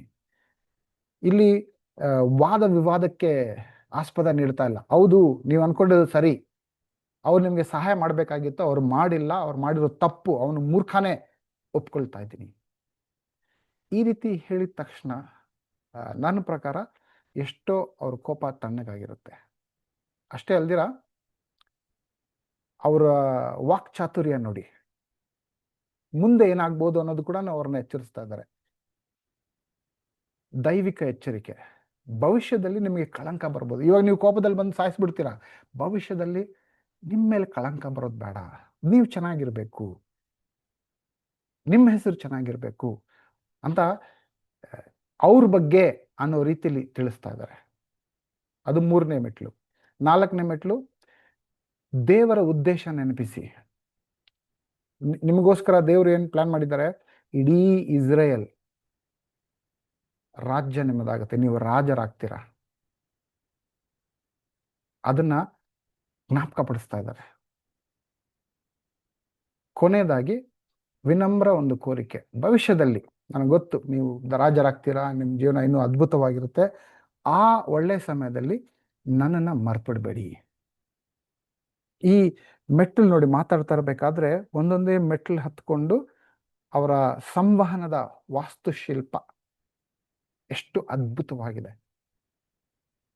ಈ ವಾಕ್ ಚಾತುರ್ಯ ನಾವು ಕಲ್ತ್ಕೊಂಡ ಅಂತಂದ್ರೆ ಅನೇಕ ವಿಷಯಗಳು ಒಳ್ಳೇದಾಗುತ್ತೆ ನಮಗೆ. ನಾವು ಕೆಲಸದ ಏನು ಕೆಲಸ ಮಾಡ್ತಾ ಇದ್ರೋ ಆ ಕೆಲಸದಲ್ಲಿ, ಅದು ಬಿಸ್ನೆಸ್ ಆಗಿರ್ಬೋದು, ಎಲ್ಲೋ ಕೆಲಸ ಮಾಡ್ತಾ ಇದ್ರಿ ಅಂತಂದ್ರೂ ಬೆಳೆಯೋದಕ್ಕೆ ಸಾಧ್ಯ ಆಗತ್ತೆ. ಬುದ್ಧಿವಂತಿಕೆಯಿಂದ ಮಾತಾಡುವಂತಹ ಆ ಕೌಶಲ್ಯ ಕಲ್ತ್ಕೊಂಡ್ರೆ, ಪ್ಲಸ್ ನಮ್ಮ ಸಂಬಂಧಗಳು ಕೂಡ ಇನ್ನೂ ಆತ್ಮಿಕವಾಗಿ ಬೆಳೆಸ್ಕೊಳ್ಳೋದಕ್ಕೆ ಸಾಧ್ಯ ಆಗತ್ತೆ. ಎಷ್ಟೋ ತಪ್ಪುಗಳನ್ನು ಯಾವ ರೀತಿಯಲ್ಲಿ ಇಲ್ಲಿ ಅಬಿಗೈಲ್ ತಪ್ಪುಗಳನ್ನ ತಡೆ ಹಿಡಿದ್ರೋ ಆ ರೀತಿಯಲ್ಲಿ ಎಷ್ಟೋ ತಪ್ಪುಗಳನ್ನು ನನ್ನ ಕಡೆಯಿಂದಾಗ್ಲಿ, ಕುಟುಂಬದ ಕಡೆಯಿಂದಾಗ್ಲಿ, ಅಥವಾ ನಮ್ಮ ಸಮುದಾಯ ಜನರ ಕಡೆಯಿಂದಾಗ್ಲಿ ತಪ್ಪುಗಳನ್ನು ತಡೆ ಹಿಡಿಬೋದು. ಆ ಕಲೆ, ಆ ಕೌಶಲ್ಯ ನಾವು ಇಲ್ಲಿ ಅಬಿಗೈಲಲ್ಲಿ ನೋಡ್ತಾ ಇದ್ರಿ. ಅದನ್ನ ನಾವು ಕಲ್ತ್ಕೋಬೇಕು. ಸೊ ಆವಾಗಲೇ ಹೇಳ್ದಂಗೆ ಈ ವಚನಗಳ ಬಗ್ಗೆ ಅಧ್ಯಯನ ಮಾಡಿ, ಯಾವ ರೀತಿಲಿ ಮಾತಾಡ್ತಾ ಇದ್ದಾರೆ, ಏನೋ ಅಬಿಗೈಲ ಮಾತಾಡಿರುವಂತಹ ಶೈಲಿ, ಅದರಿಂದ ಕಲ್ತ್ಕೊಳ್ಳೋಣ. ಅವರ ಹೃದಯ, ಅವರ ಆಲೋಚನೆ, ಅವರ ವಿವೇಕ, ಅದರಿಂದ ನಾವು ಕಲ್ತ್ಕೋಬೇಕಾಗಿದೆ. ಅಧ್ಯಯನ ಮಾಡಿ ಕಲ್ತ್ಕೊಳ್ಳಿ. ನನಗಂತೂ ಇವ್ರ ಬಗ್ಗೆ ಓದ್ದ ಅಂದರೆ ವಾಹ್ ಅನಿಸ್ತು, ಎಂತಹ ಮಹಿಳೆ. ಅಷ್ಟೇ ಅಲ್ಲ, ಈ ಅಧ್ಯಯನ ಮುಂದುವರ್ಸ್ಕೊಂಡು ಹೋಗ್ತಾ ಇದ್ದಂದ್ರೆ ವಾಪಸ್ ಮನೆಗೆ ಹೋದಾಗ ದಾವಿದ, ಓಕೆ ನಾನು ಕ್ಷಮಿಸ್ತೀನಿ, ಏನೋ ದೇವ್ರು ನಿಮ್ಮನ್ನ ಕಳಿಸ್ಕೊಟ್ಟಿದ್ದು ನನಗೆ ಆಶೀರ್ವಾದ, ಏನೋ ನಾನು ದೊಡ್ಡ ಅಪರಾಧ ಮಾಡಕ್ಕೆ ಹೋಗ್ತಾ ಇದ್ದೆ, ದೇವರೇ ನಿಮ್ಮನ್ನು ಕಳಿಸಿ ಆ ಅಪರಾಧ ಮಾಡೋದನ್ನು ನಿಲ್ಲಿಸಿದ್ದಾರೆ ಅಂತ ದಾವಿದ ಅಬಿಗೈಲ್ಗೆ ಹೇಳಿ ಕಳಿಸ್ತಾರೆ. ಇವ್ರು ವಾಪಸ್ ಮನೆಗೆ ಹೋದಾಗ ಮನೆಯಲ್ಲಿ ನಾಬಾಲ ಕುಡಿದು ಅಮೇಲಿನಲ್ಲಿ ಇರ್ತಾನೆ. ಆ ಸಮಯದಲ್ಲಿ ಇದೆಲ್ಲ ಆಯಿತು. ಯೂಶಲಿ ಏನಾದರೂ ಹಂಗೆ ಆ ಥರ ಏನೋ ಘಟನೆಗಳಾಗಿದೆ ಅಂತಂದರೆ ಇಮಿಡಿಯೇಟ್ ಆಗಿ ಮನೆಗೆ ಹೋಗಿದ ತಕ್ಷಣ ನಾವು ಮನೆಯವರ ಹತ್ರ ಹೇಳಬೇಕು ಅಂತ ಅನಿಸುತ್ತೆ. ಆದರೆ ಇವರ ವಿವೇಕ ಎಷ್ಟರ ಮಟ್ಟಿಗೆ ಅಂತಂದರೆ, ಯಾವಾಗ ಮಾತಾಡಬೇಕು, ಯಾವಾಗ ಮಾತಾಡಬಾರ್ದು, ಯಾವಾಗ ಸಂಭಾಷಣೆಯಲ್ಲಿರಬೇಕು, ಯಾವಾಗ ನಿಶಬ್ದವಾಗಿರಬೇಕು ಅನ್ನೋಂಥ ವಿವೇಕ ಅಬಿಗೈಲ್ಗಿತ್ತು. ಈಗ ಗಂಡ ಕುಡಿದು ಬಿಟ್ಟಿದ್ದಾನೆ, ಕುಡಿದು ಆಮೇಲೆ ಹೇಳಿದ್ರೆ ಏನು ಪ್ರಯೋಜನ ಇಲ್ಲ ಅಂಥೇಳಿ ಏನು ಮಾತಾಡ್ದಿರ, ಆ ರಾತ್ರಿ ಏನು ಮಾತಾಡಿದ್ರೆ ಬಿಟ್ಬಿಡ್ತಾರೆ. ಇನ್ನೊಂದು ಅವರಲ್ಲಿರುವಂಥ ಆ ವಿವೇಕತನದ ಒಂದು ಉದಾಹರಣೆ ನಾವು ನೋಡಬಹುದು. ಆಮೇಲೆ ಏನಾಗುತ್ತೆ, ಇದು ಸತ್ಯವೇದ ಹೇಳ್ಕೊಡ್ತಾರಲ್ವ, ಸೇಡು ನನ್ನದಾಗಿರ್ಲಿ ಅಂತೇಳಿ. ಸೊ ದಾವಿದನ ಕೋಪ ಬಂದಿತ್ತು, ಅವನೋಗಿ ಸಾಯಿಸ್ಬೇಕೊಂಡಿದ್ದ, ಸಾಯ್ಸಕ್ಕೆ ಹೋಗಿಲ್ಲ. ಅಬಿಗೈಲ್ ಮಾತಾಡೋದಕ್ಕೋಸ್ಕರ ಅವ್ರು ಹೋಗಿಲ್ಲ, ಸಾಯ್ಸಕ್ಕೆ ಹೋಗಿಲ್ಲ. ಕೆಲವು ದಿನಗಳಾದ ನಂತರ ನಾಬಾಲ ಹಂಗೆ ಸತ್ತೋಗ್ತಾನೆ. ದೇವ್ರು ಹೇಳ್ತಾರ, ಸೇಡು ನನ್ನದು, ನಾನು ತೀರ್ಸ್ಕೊತೀನಿ ಅಂತ. ಆ ರೀತಿಲಿ ನಾಬಾಲನ ಕೊನೆ ಹಾಗೆ ಆಯ್ತು. ದಾವಿದ ಹೋಗಿ ಸಾಯಿಸೋದೇನು ಬೇಕಾಗಿರ್ಲಿಲ್ಲ. ಸೊ ಆ ರೀತಿಲಿ ದೇವರು ನೋಡ್ಕೊಳ್ತಾರೆ. ಈ ಇಡೀ ಕಥೆಯ ಅಂತ್ಯ ಹೇಗಾಯ್ತು, ದಾವಿದನ ಮಾತುಗಳಲ್ಲಿ ನೋಡಿದಂದ್ರೆ ಬಿಕ್ಕಟ್ಟಿನ ಒಂದು ಅಂತ್ಯ, ರಕ್ತಪಾತದ ತಡೆ ಆಯ್ತು. ನನ್ನನ್ನು ಭೇಟಿಯಾಗಲು ನಿನ್ನನ್ನು ಕಳಿಸಿದ ಇಸ್ರಾಯೇಲಿನ ದೇವರಿಗೆ ಸ್ತೋತ್ರ ಆಗಲಿ, ನಿನ್ನ ವಿವೇಚನೆಗೆ ಆಶೀರ್ವಾದವಿರಲಿ. ದಾವಿದನಿಗೂ ಅರ್ಥ ಆಗ್ತಾ ಇದೆ ಅಬಿಗೈಲ ಯಾವ ರೀತಿಲಿ ವಿವೇಚನ ತೋರಿಸ್ತಾ ಇದ್ದಾರೆ. ಆ ವಿವೇಚನ ನಮ್ಮಲ್ಲೂ ಬರಬೇಕು. ಒಂದು ಪ್ರಾರ್ಥನೆ ಮಾಡೋಣ, ದೇವರೇ ನನಗೆ ಆ ವಿವೇಚನೆ ಕೊಡಿ, ನನ್ನ ಜೀವನನ ಕಟ್ಟೋದಕ್ಕೋಸ್ಕರ, ನನ್ನ ಕುಟುಂಬನ ಕಟ್ಟೋದಕ್ಕೋಸ್ಕರ, ಪ್ರತಿಯೊಂದು ವಿಷಯದಲ್ಲೂ ನಾನು ಏಳಿಗೆ ಗಳಿಸಬೇಕು, ಅದಕ್ಕೆ ಬೇಕಾಗಿರುವಂಥ ವಿವೇಚನ, ಸಂಬಂಧಗಳನ್ನು ಕಟ್ಟೋ ಒಂದು ವಿವೇಚನ ನನಗೆ ನೀಡಿ ಅಂಥೇಳಿ ಪ್ರಾರ್ಥನೆ ಮಾಡೋಣ. ಈ ಅಧ್ಯಯನ, ಈ ಒಂದು ಅಧ್ಯಾಯ ಏನಿದೆಯೋ ಆ ಅಧ್ಯಾಯದ ಮೇಲೆ ಅಧ್ಯಯನ ಮಾಡೋಣ. ಕಲಿಯೋಣ. ಪವಿತ್ರಾತ್ಮರ ಹತ್ರ ಕೇಳಿ ನನಗೆ ತೋರಿಸಿ. ಇಲ್ಲಿ 3 ಪಾತ್ರಗಳನ್ನ ನಾನು ನೋಡ್ತಾ ಇದ್ದೀನಲ್ವಾ, ಆ 3 ಪಾತ್ರಗಳಿಂದ ನಾನು ಪಾಠ ಕಲಿಬೇಕು ಅಂತ ಕೇಳಿ. ಆವಾಗ ಆ ಪ್ರಾರ್ಥನೆ ಮಾಡಿ ಪವಿತ್ರಾತ್ಮ ಹತ್ರ ಕೇಳಿ ನೀವು ಅಧ್ಯಯನ ಮಾಡ್ದಂದ್ರೆ ಎಷ್ಟೋ ವಿಷಯಗಳು, ಹೊಸ ಹೊಸ ವಿಷಯಗಳು ನಿಮಗೆ ಮನಸ್ಸಿನ ಕಣ್ಣುಗಳಿಗೆ ಕಾಣಿಸುತ್ತೆ. ಆ ಪಾಠ ಅದ್ಭುತವಾಗಿರುತ್ತೆ. ಆ ಪಾಠ ನಿಮಗೆ ಅದು ಬರಬೇಕು, ಕಲಿಬೇಕು ಅಂತ ನಾನು ಪ್ರಾರ್ಥನೆ ಮಾಡ್ತಾ ನಾನು ಕೂಡ ಅದೇ ರೀತಿಲಿ ಇದನ್ನು ಇನ್ನಷ್ಟು ಯಾವ ರೀತಿಲಿ ಮಾತಾಡಿದ್ರು ಈ ಅಧ್ಯಯನ ಈಗ ನಾನು ಪ್ರತಿಯೊಂದು ವಚನಗಳು ಓದ್ತಾ ಇರಬೇಕಾದ್ರೆ ನಿಂತು ಸುಮ್ಮನೆ ಓದ್ಕೊಂಡು ಹೋಗ್ತಾ ಇರೋದಲ್ಲ, ನಿಂತು ಇದು ಯಾಕೆ ಹಿಂಗಾಯ್ತು, ಇವ್ರು ಯಾಕೆ ಹಿಂಗೆ ಮಾಡಿದ್ರು, ಯಾಕೆ ಅಬ್ಬಿಗೇಳಲು ಬಹಳ ವಿವೇಚನೆ ಇರುವಂಥ ಒಂದು ಹೆಂಗಸು ಅಂತ ಯಾಕೆ ಹೇಳಿದ್ರು ದೇವರು, ವಚನನೂ ಹೇಳ್ತಾ ಇದೆ, ದಾವಿದನೂ ಹೇಳ್ತಾ ಇದ್ದಾರೆ. ಸೊ ಆ ಅಧ್ಯಾಯ ಓದ್ತಾ ಇರಬೇಕಾದ್ರೆ ನಿಂತು ನಾನು ಆಲೋಚನೆ ಮಾಡೋಕ್ಕೆ ಶುರು ಮಾಡಿದೆ ಯಾಕೆ ಅಂತ. ಅಧ್ಯಯನ ಮಾಡ್ತಾ ಇರಬೇಕಾದ್ರೆ ಇನ್ನಷ್ಟು ವಿಷಯಗಳು ನನಗೆ ತಿಳಿಯಿತು. ನಾಬಲ್ನ ಸಾಯೋದಕ್ಕೆ ಒಂದು 10 ದಿನ ಬೇಕಾಯಿತು. ಅದಾದ ನಂತರ ಅವನು ತೀರೋಗ್ಬಿಡ್ತಾನೆ. ರೋಮಾಪುರದವರಿಗೆ ಹೇಳ್ತಾರೆ ದೇವ್ರು ಹೇಳ್ತಾರೆ, ನ್ಯಾಯ ತೀರಿಸೋದು ನಾನು, ನನಗೆ ಬಿಟ್ಬಿಡಿ, ದೇವ್ರಿಗೆ ಸೇರಿದ್ದು, ಅವ್ರು ದೇವ್ರು ನೋಡ್ಕೊಳ್ತಾರೆ ಅಂತ ಹೇಳ್ತಾರೆ. ಸೊ ಅದ್ರ ಮೇಲೆ ನಂಬಿಕೆ ಇಡೋಣ. ಈಗ ಜನರು ಅನ್ಯಾಯ ಮಾಡಿದ್ರು ಕೂಡ ನಾವು ಹೋಗಿ ಅವ್ರ ಮೇಲೆ ಸೇಡಿ ತೀರಿಸ್ಕೊಳ್ಳೋದೆಲ್ಲ ಬೇಕಾಗಿಲ್ಲ, ದೇವ್ರು ನೋಡ್ಕೋತಾರೆ ಅಂತ ದೇವ್ರಿಗೆ ಒಪ್ಪಿಸ್ಬಿಡೋಣ. ಯಾಕೆ ಈ ವಚನ ಜ್ಞಾಪಕಪಡಿಸ್ತಾ ಇದ್ದೇನೆ ಅಂದರೆ, ಅನೇಕ ಸಾರಿ ಅನ್ಸುತ್ತೆ ಎಷ್ಟು ಅಂತ ಸಹನೆಯಿಂದ ಇರೋದು ಬ್ರದರ್, ಜನ ನಮ್ಮ ಮೇಲೆ ಅನ್ಯಾಯ ಮಾಡ್ತಾನೆ ಇದ್ದಾರೆ, ಎಷ್ಟು ಅಂತ ಸಹನೆ ಇರೋದು ಅಂತ ಕೆಲವು ಸಾರಿ ಅನಿಸುತ್ತೆ ನಮಗೆ. ಅದಕ್ಕೋಸ್ಕರ ಈ ವಚನ ಜ್ಞಾಪಕ ಪಡಿಸ್ತಾ ಇದ್ದೀನಿ. ದೇವ್ರು ನೋಡ್ಕೋತಾರೆ, ದೇವ್ರಿಗೆ ಒಪ್ಸಿ. ಎಲ್ಲೆಲ್ಲ ಅನ್ಯಾಯ ಆಗಿದೆಯೋ, ಯಾವಾಗೆಲ್ಲ ನಾನು ದೇವ್ರಿಗೆ ಒಪ್ಸಿದ್ದೀನೋ, ದೇವರು ಅದ್ಭುತವಾಗಿ ಆಶೀರ್ವಾದ ಮಾಡಿದ್ದಾರೆ. ಎಲ್ಲಿ ನಾನು ಹೆಸರು ಕಳ್ಕೊಂಡಿರ್ತೇನೋ ಅಲ್ಲಿ ಹೆಸರು ಗಳಿಸುವಂತಹ ಅದ್ಭುತವಾದಂಥ ಆಶೀರ್ವಾದ ದೇವರು ನನಗೆ ಮಾಡಿದ್ದಾರೆ. ಅದು ಹಣ ಕಳ್ಕೊಂಡಿರೋ ವಿಷಯ ಇರ್ಬೋದು, ಅಥವಾ ಬೇರೆ ಯಾವುದೇ ರೀತಿಯಲ್ಲಿ ನಷ್ಟ ಆಗಿದ್ರು ಕೂಡ ನಾನು ಸೇಡು ತಗೊಳ್ಳೋದು ಬೇಡ ಅಂತ ದೇವ್ರಿಗೆ ಒಪ್ಪಿಸಿದಾಗೆಲ್ಲ ಆಶೀರ್ವಾದಗಳ ಸುರಿಮಳೆನೆ ನನ್ನ ಜೀವನದಲ್ಲಿ ಆಗಿರೋದು ನಾನು ನೋಡಿದ್ದೀನಿ. ಅದಕ್ಕೋಸ್ಕರ ಜ್ಞಾಪಕ ಪಡಿಸ್ತಾ ಇದ್ದೀನಿ. ಜನ ಅನ್ಯಾಯ ಮಾಡ್ತಾರೆ, ಜನ ಇದೇ ರೀತಿಯಲ್ಲಿ. ನಾವು ಕ್ರೈಸ್ತರಾಗಿರೋಣ, ಯೇಸು ಕ್ರಿಸ್ತರ ಉದಾಹರಣೆ ನಮ್ಮ ಜೀವನದಲ್ಲಿ ನಡೆಸೋದು ನಾವು ನೋಡೋಣ. ಅಬಿಗಳಲ್ಲಿ ಇನ್ನೊಂದು ವಿಶೇಷತೆ ನೀವು ನೋಡೋದು ಅಂತಂದ್ರೆ, ನಾಬನನು ಸತ್ತ ನಂತರ ದಾವಿದ ಕೇಳ್ತಾನೆ, ನೀನು ನನ್ನ ಪತ್ನಿಯಾಗಿ ಬಾ ಅಂತ ಅವ್ರಿಗೆ ಆಹ್ವಾನ ಮಾಡಿದಾಗ ಅಬಿಗೇಳಲ ಪ್ರತಿಕ್ರಿಯೆ ಏನಿತ್ತು ಅಂತಂದ್ರೆ, ನಿನ್ನ ಸೇವಕಳಾದ ನಾನು ನನ್ನ ಒಡೆಯನ ಸೇವಕರ ಪಾದಗಳನ್ನು ತೊಳೆಯಲು ಸಿದ್ಧಳಾಗಿದ್ದೇನೆ. ಯೋಚನೆ ಮಾಡಿ, ಹಿಂಗೆ ಹೇಳ್ಬೇಕಂತಂದ್ರೆ, ದಾವಿದ ಯಾರು? ಇನ್ನೂ ಇಸ್ರಾಯೇಲಿನ ರಾಜ ಆಗಿಲ್ಲ, ಅವ್ರಿನ್ನ ಪಟ್ಟ ಏರಿಲ್ಲ ಇನ್ನ. ಅಬಿಗೇಲ್ ಯಾರು? ನಾಬಾಳ್ ಶ್ರೀಮಂತನ ಹೆಂಡತಿ, ಅಂದ್ರೆ ಶ್ರೀಮಂತಿಕೆ ಇದೆ, ಅವರೇ ಒಂಥರ ರಾಜರ್ತಾರ. ಆಗಿದ್ರು ಕೂಡ ಅಬಿಗೇಳಲ ಒಂದು ಮನೋಭಾವ ಹೇಗಿದೆ ಅಂತಂದ್ರೆ, ನಿನಗೆ ಸೇವೆ ಮಾಡಕ್ ನಾನು ಬರ್ತೀನಿ, ನಿನಗೆ ಮಾತ್ರ ಅಲ್ಲ, ನಿನ್ನ ಸೇವಕರ ಪಾದಗಳನ್ನು ತೊಳೆಯಲು ನಾನು ಸಿದ್ಧನಾಗಿದ್ದೇನೆ. ಯಾವುದೇ ರೀತಿಯಾದಂಥ ಅಹಂಕಾರ ಇಲ್ಲ, ತಗ್ಗಿದ ಮನೋಭಾವ, ವಿನಯ ತುಂಬಿರುವಂತಹ ಒಂದು ಅದ್ಭುತವಾದಂತಹ ನಿಜವಾದ ಗುಣ ಹೊಂದಿರುವಂಥ ಹೆಂಗಸು ಅಬಿಗೇಲ್ ಆಗಿದ್ರು. ನಾವು ಪ್ರತಿಯೊಬ್ಬ ಕ್ರೈಸ್ತರು ಕೂಡ ಇಂತಹ ಅದ್ಭುತವಾದಂಥ ಗುಣ ಹೊಂದಿರುವಂತಹ ವ್ಯಕ್ತಿತ್ವ ನಾವು ಬೆಳೆಸ್ಕೋಬೇಕು. ಇದು ಸುಲಭ ಅಲ್ಲ. ನಾನು ಒಂದು ಬುಕ್ ಓದ್ತಾ ಇದ್ದೆ, ಒಂದು ಕೋರ್ಸ್ ಪ್ರಕಾರ. ಆ ಬುಕ್ಕಲ್ಲಿ ಬರೆದಿತ್ತು, ನೀವು ವಿನಯವುಳ್ಳಂತಹ ವ್ಯಕ್ತಿ ಆಗಬೇಕು, 30 ದಿನಗಳ ತನಕ ವಿನಯ ತೋರಿಸುವಂಥ ಒಬ್ಬರನ್ನ ಆರಿಸ್ಕೊಳ್ಳಿ, ಅವ್ರ ಜೊತೆಲಿ ನೀವು ಕೈಂಡ್ನೆಸ್, ವಿನಯತ್ವದಿಂದ ಅವ್ರ ತಂದ ಚೆನ್ನಾಗಿ ನೋಡ್ಕೊಳ್ಳೋ ರೀತಿಯಲ್ಲಿ ನೀವು ಮಾಡಬೇಕು ಅಂತ. ಯಾವಾಗ 30 ದಿನಗಳ ಚಾಲೆಂಜ್ ಅಂತ ಒಂದಿದೆ. ನಾನು ಅನ್ಕೊಂಡ ದಿನದಿಂದ ಇನ್ನೂ ಜಾಸ್ತಿ ಕೋಪ ಬರ್ತಾ ಇದೆ. ಅವ್ರು ಮಾಡಿರುವಂಥ ತಪ್ಪನ್ನ ಎತ್ತಿ ಹೇಳಬೇಕು, ಅವ್ರಿಗೆ ಹಾಗೆ ಮಾಡ್ಬೇಕು, ಹೀಗೆ ಬೇಕು ಅಂತ ಅನ್ನಿಸ್ತಾ ಇದೆ. ಅಂದ್ರೆ ನನ್ನ ಎಷ್ಟು ನಾನು ವಿನಯವುಳ್ಳ ವ್ಯಕ್ತಿ, ನಾನು ವಿಶೇಷವಾಗಿ ಆ ಸಂಬಂಧದಲ್ಲಿ, ಗಂಡ ಹೆಂಡತಿಯ ಸಂಬಂಧದಲ್ಲಿ ಎಷ್ಟು ವಿನಯ ನನ್ನಲ್ಲಿ ಇದೆ ಅಂತ ನಾನು ಅದರಲ್ಲಿ ಬದಲಾವಣೆ ಆಗಬೇಕು, ಬೆಳಿಬೇಕು ಅಂತ ಗಮನಿಸ್ತಾ ಇದ್ದೀನೋ, ಅಷ್ಟು ನನಗೆ ಅರ್ಥ ಆಗ್ತಾ ಇದೆ ನನ್ನಲ್ಲಿ ಎಷ್ಟು ಕೋಪ ಇದೆ, ಎಷ್ಟು ಬಾರಿ ನಾನು ಟೀಕೆ ಮಾಡ್ತಾ ಇದ್ದೀನಿ, ಎಷ್ಟು ತಪ್ಪುಗಳನ್ನ ಕಂಡುಹಿಡಿತಾ ಇದ್ದೀನಿ. ಅವ್ರು ಮಾಡುವಂಥ ಪ್ರತಿಯೊಂದು ವಿಷಯದಲ್ಲೂ ಬರೀ ತಪ್ಪು ಕಂಡುಕೊಂಡೇ ಇದ್ದೀನಿ. ಅಂದರೆ ನನ್ನ ವ್ಯಕ್ತಿತ್ವ ಎಂಥದ್ದು ಅಂತ ನನಗೆ ಆಶ್ಚರ್ಯ ಆಗ್ತಾಯಿದೆ. ನನಗೆ ಅಂದ್ಕೊಂಡಿದ್ದೆ ಇಲ್ಲ, ನಾನು ಬಹಳ ಒಳ್ಳೆ ಗಂಡ, ನಾನು ಚೆನ್ನಾಗಿ ನೋಡ್ಕೊತೀನಿ, ಹಾಗೆ ಹೀಗೆ ಅಂತ ಅಂದ್ಕೊಳ್ತಾ ಇದ್ದೆ. ಬಟ್ ಆ, ಈ ವಿಷಯದಲ್ಲಿ ನಾನು ಬದಲಾವಣೆ ಆಗಬೇಕು, ನಾನು ಬೆಳಿಬೇಕು ಅಂತ ಗಮನ ಹರಿಸಿದಾಗ ನನಗೆ ಅರ್ಥ ಆಗ್ತಾ ಇದೆ ಎಷ್ಟು ವಿನಯ ನನ್ನಲ್ಲಿ ಇಲ್ಲ ಅಂತ. ಬದಲಾವಣೆ ಆಗಬೇಕು ಅಂತ ಪ್ರಾರ್ಥನೆ ಮಾಡ್ತಾ ಇದ್ದೀನಿ, ಸಹಾಯ ಕೇಳ್ತಾ ಇದ್ದೀನಿ, ಇದರಲ್ಲಿ ಬದಲಾವಣೆ ಆಗಬೇಕು, ಬೆಳಿಬೇಕು ಅಂತ ಹೇಳಿ.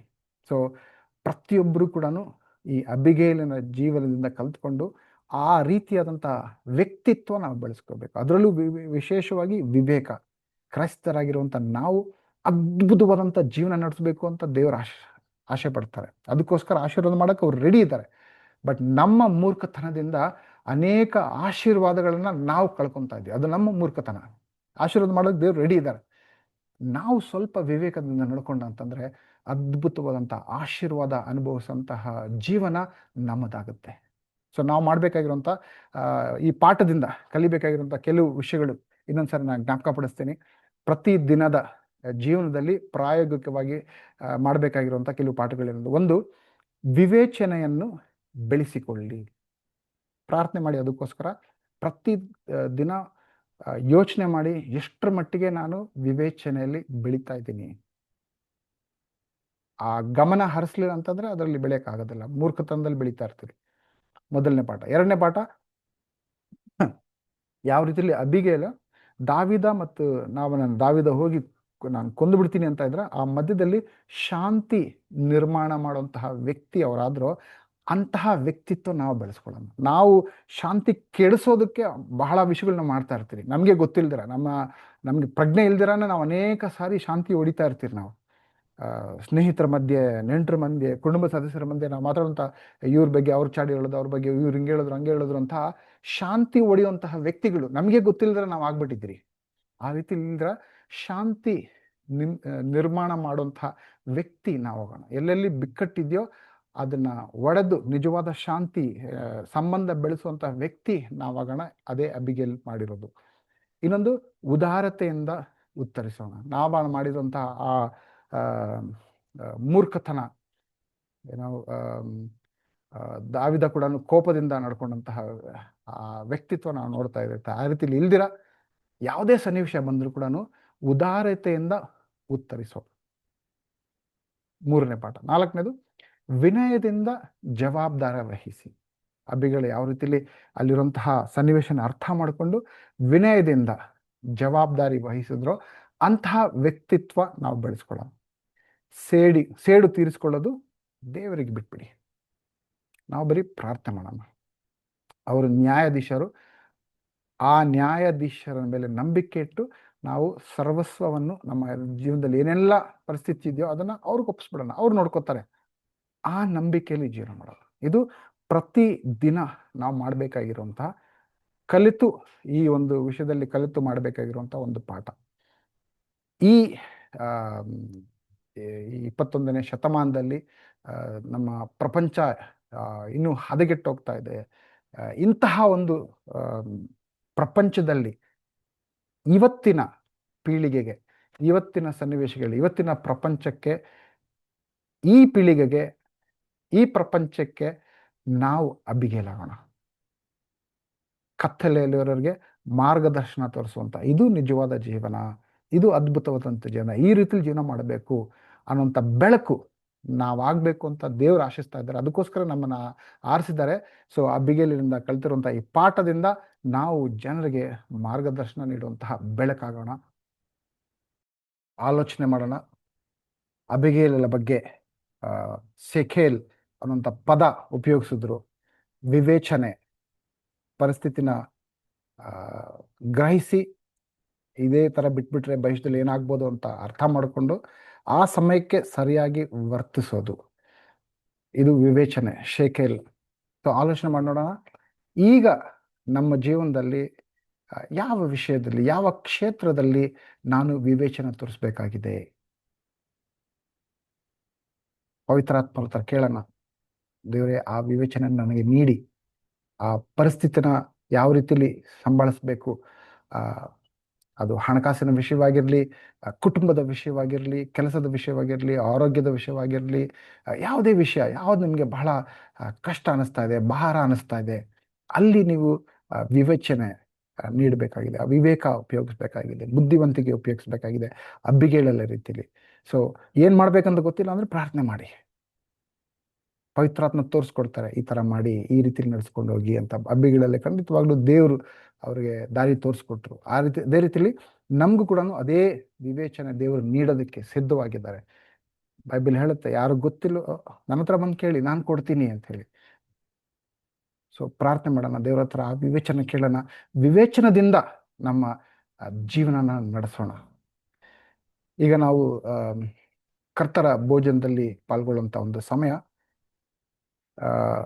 ಅನೇಕ ರೀತಿಯಲ್ಲಿ ನಾವು ದೇವರು ವಿರುದ್ಧ ನಾಬಾಲನಂತೆ ಅಂದರೆ ದೇವರು ನಮಗೋಸ್ಕರ ಒಂದು ಜೀವನ ಕೊಟ್ಟಿದ್ದಾರೆ, ಈ ಪ್ರಪಂಚ ಕೊಟ್ಟಿದ್ದಾರೆ, ಮಾರ್ಗದರ್ಶನ ನೀಡಿದ್ದಾರೆ, ಈ ಥರ ಜೀವನ ನಡ್ಸ್ಕೊಂಡು ಹೋಗಿ ಅಂತ. ಆ ರೀತಿಯಲ್ಲಿ ಬಿಟ್ಟು ಅದಕ್ಕೆ ವಿರುದ್ಧವಾಗಿ ನಾವು ಪಾಪ ಮಾಡ್ಕೊಂಡು ಹೋಗ್ತಾ ಇರ್ತೀವಿ. ನಾವು ಪಾಪ ಮಾಡಿದಂಥ ಪ್ರತಿಯೊಂದು ಸಲ ಕೂಡ ಯಾವ ರೀತಿಲಿ ದಾವೀದನಿಗೆ ಕೋಪ ಬಂತೋ ಅದೇ ರೀತಿಲಿ ದೇವ್ರಿಗೂ ಕೋಪ ಬಂತು, ಇವ್ರನ್ನ ನಾಶ ಮಾಡಬೇಕು, ನನ್ನ ವಿರುದ್ಧವಾಗಿ ಹೋಗ್ತಾ ಇದಾರೆ, ಪಾಪ ಮಾಡ್ತಾ ಇದಾರ ಅಂತ ಅವ್ರಿಗೆ ಖಂಡಿತವಾಗ್ಲೂ ಕೋಪ ಬರ್ತಾ ಇರತ್ತೆ. ಅವ್ರಿಗೆ ಕೋಪ ಬಂದ ಪ್ರತಿ ಕ್ಷಣ ಕೂಡ, ಪ್ರತಿ ಸಲ ಕೂಡ ಯಾಕೆ ಇನ್ನು ನಮಗೆ ಆ ಶಿಕ್ಷೆ ಆಗಿಲ್ಲ, ಯಾವ ಶಿಕ್ಷೆ ಅರ್ಹರು ನಾವು, ಆ ರೀತಿಲಿ ಶಿಕ್ಷೆ ಯಾಕೆ ಇನ್ನೂ ಆಗಿಲ್ಲ ಅಂತಂದ್ರೆ ಶಿಲುಬೆ. ಪ್ರತಿ ಸಾರಿ ನಾವು ಪಾಪ ಮಾಡಿದಾಗ ದೇವರಿಗೆ ಕೋಪ ಬರುತ್ತೆ, ಶಿಲುಬೆ ಅವ್ರಿಗೆ ಜ್ಞಾಪಿಸುತ್ತೆ, ಇವ್ರಿಗೆ ಕ್ಷಮಿಸ್ಬೇಕು. ಯೇಸು ಕ್ರಿಸ್ತರು ಶಿಲುಬೆ ಮೇಲೆ ರಕ್ತ ಸುರಿಸಿ ತಮ್ಮ ಪ್ರಾಣ ತ್ಯಾಗ ಮಾಡಿ ನಮಗೋಸ್ಕರ ಕ್ಷಮಿಸಿ ಅಂತ ಯಾವ ರೀತಿಲಿ ಅಬಿಗೇಲ್ ಹೋಗಿ ದಾವೀದನ ಹತ್ರ ಬೇಡ್ಕೊಂಡ್ರು, ನನ್ನನ್ನು ಗಂಡನ ಕ್ಷಮಿಸ್ಬಿಡಿ ಅಂತ, ಆ ಥರ ಯೇಸು ನಮಗೋಸ್ಕರ ತಂದೆ ಹತ್ರ ಹೋಗಿ, ಹೌದು ನೀವು ನ್ಯಾಯಾಧೀಶರೇ, ನಿಮಗೆ ಪಾಪ ಅಂದ್ರೆ ಆಗಲ್ಲ, ಆದರೆ ಅವರಿಗೆ ಕೊಡ್ಬೇಕಂತ ಶಿಕ್ಷೆ ನಾನು ತಗೊಂಡಿದ್ದೀನಿ, ಅವ್ರನ್ನ ಕ್ಷಮಿಸ್ಬಿಡಿ ಅಂತ ಪ್ರತಿ ಸಾರಿ ಕೂಡ ಅದು ಮಾತ್ರ ನಮ್ಮನ್ನು ತಡೀತಾ ಇರೋದು. ಅದೇ ಕಾರಣ ನಮಗೆ ಎಂತಹ ಶಿಕ್ಷೆ ಅರ್ಹರು ನಾವು ಆ ರೀತಿಯಲ್ಲಿ ಶಿಕ್ಷೆ ಆಗ್ತಾ ಇಲ್ಲ ಅಂದ್ರೆ ಶಿಲುಬೆ ಒಂದೇ ಕಾರಣ. ಸೊ ಆ ಶಿಲುಬೆಗೆ ಕೃತಜ್ಞತೆಯಾಗಿ ಯೇಸು ಕ್ರಿಸ್ತರು ನಮಗೋಸ್ಕರ ಪ್ರಾಣ ತ್ಯಾಗ ಮಾಡಿದ್ರು. ಈ ರೊಟ್ಟಿ ತಗೋಬೇಕಾದ್ರೆ ಇದು ಯೇಸು ಕ್ರಿಸ್ತರ ದೇಹಕ್ಕೆ ಹೋಲಿಸುತ್ತೆ, ದ್ರಾಕ್ಷರಸ ತಗೋಬೇಕಾದ್ರೆ ಯೇಸು ಕ್ರಿಸ್ತರ ರಕ್ತಕ್ಕೆ ಹೋಲಿಸುತ್ತೆ. ಅವ್ರು ಮಾಡುವಂಥ ತ್ಯಾಗದ ಕಾರಣವಾಗಿ ಇವತ್ತು ದೇವರ ಕೋಪಕ್ಕೆ ಆಹುತಿ ನಾವು ಆಗ್ತಾ ಇಲ್ಲ. ಅದನ್ನ ಅರ್ಥ ಮಾಡಿಕೊಂಡು ಕೃತಜ್ಞತೆಯಿಂದ ಈ ರೊಟ್ಟಿ ಮತ್ತು ದ್ರಾಕ್ಷಾರಸ ತಗೊಳ್ಳೋಣ, ಅದಕ್ಕೋಸ್ಕರ ಪ್ರಾರ್ಥನೆ. ತಂದೆಯ ದೇವರೇ, ಹೌದು ಸ್ವಾಮಿ, ನಾವು ಪಾಪಿಗಳು ಸ್ವಾಮಿ, ನಾವು ಪಾಪ ಮಾಡಿದಾಗೆಲ್ಲ ನಿಮಗೆ ದಾವೀದನಿಗೆ ಎಷ್ಟು ಕೋಪ ಬಂತು ಅದಕ್ಕಿಂತ ಬಹಳಷ್ಟು ಕೋಪ ನಿಮ್ಗೆ ಬರ್ತಾ ಇರುತ್ತೆ ಸ್ವಾಮಿ. ಆವಾಗಲೇ ನಮ್ಮನ್ನ ಭಸ್ಮ ಮಾಡ್ಬೋದು ಸ್ವಾಮಿ. ಆದ್ರೂ ನೀವು ನಮ್ಮ ಕ್ಷಮಿಸ್ತಾ ಇರೋಂಥ ಕಾರಣ ಶಿಲುಬೆ ಮೇಲೆ ಯೇಸು ಕ್ರಿಸ್ತರು ಮಾಡಿರುವಂತಹ ಒಂದು ಮಹಾತ್ಯಾಗ ಸ್ವಾಮಿ. ಅದನ್ನು ನಾವು ಯಾವತ್ತೂ ಮರೀದಿರ ಕೃತಜ್ಞತೆಯಿಂದ ಈ ರೊಟ್ಟಿ ನಾವು ತಗೋತಾ ಇದ್ರೆ, ಇದು ನಿಮ್ಮ ದೇಹ, ಮುಟ್ಟಿ ಆಶೀರ್ವಾದ ಮಾಡಿ, ನೀವು ಯಾವ ರೀತಿಲಿ ಜೀವನ ಮಾಡಿದ್ರು ಆ ರೀತಿಲಿ ನಮಗೆ ಜೀವನ ಮಾಡೋದಕ್ಕೆ ಶಕ್ತಿ ನಮಗೆ ಕೊಡಿ. ಈ ದ್ರಾಕ್ಷಾರಸ ತಗೋತಾ ಇದ್ರೆ ಮುಟ್ಟಿ ಆಶೀರ್ವಾದ ಮಾಡಿ, ಇದು ನಿಮ್ಮ ರಕ್ತ, ಈ ರಕ್ತದ ಕಾರಣವಾಗಿ ಇವತ್ತು ನಮಗೆ ಪಾಪ ನಿವಾರಣೆ ಆಗಿದೆ, ಕ್ಷಮಿಸಲ್ಪಟ್ಟಿದ್ದೀವಿ ನಾವು, ಅದಕ್ಕೋಸ್ಕರ ನಮ್ಗೆ ಕೃತಜ್ಞತೆ ಸಲ್ಲಿಸ್ತಾ ಇದ್ದೀವಿ. ಅಬಿಗೇಳಲ್ಲಿ ಯಾವ ರೀತಿಲಿ ವಿವೇಚನದಿಂದ ತನ್ನ ಜೀವನ ನಡೆಸಿದ್ರೋ ಅದೇ ವಿವೇಚನೆ ನಮಗೂ ನೀಡಿ, ನಮ್ಮ ಜೀವನದಲ್ಲಿ ಅನೇಕ ಮೂರ್ಖತನದಿಂದ ನಾವು ತಪ್ಪುಗಳನ್ನು ಮಾಡಿದ್ದೀರಿ ಸ್ವಾಮಿ.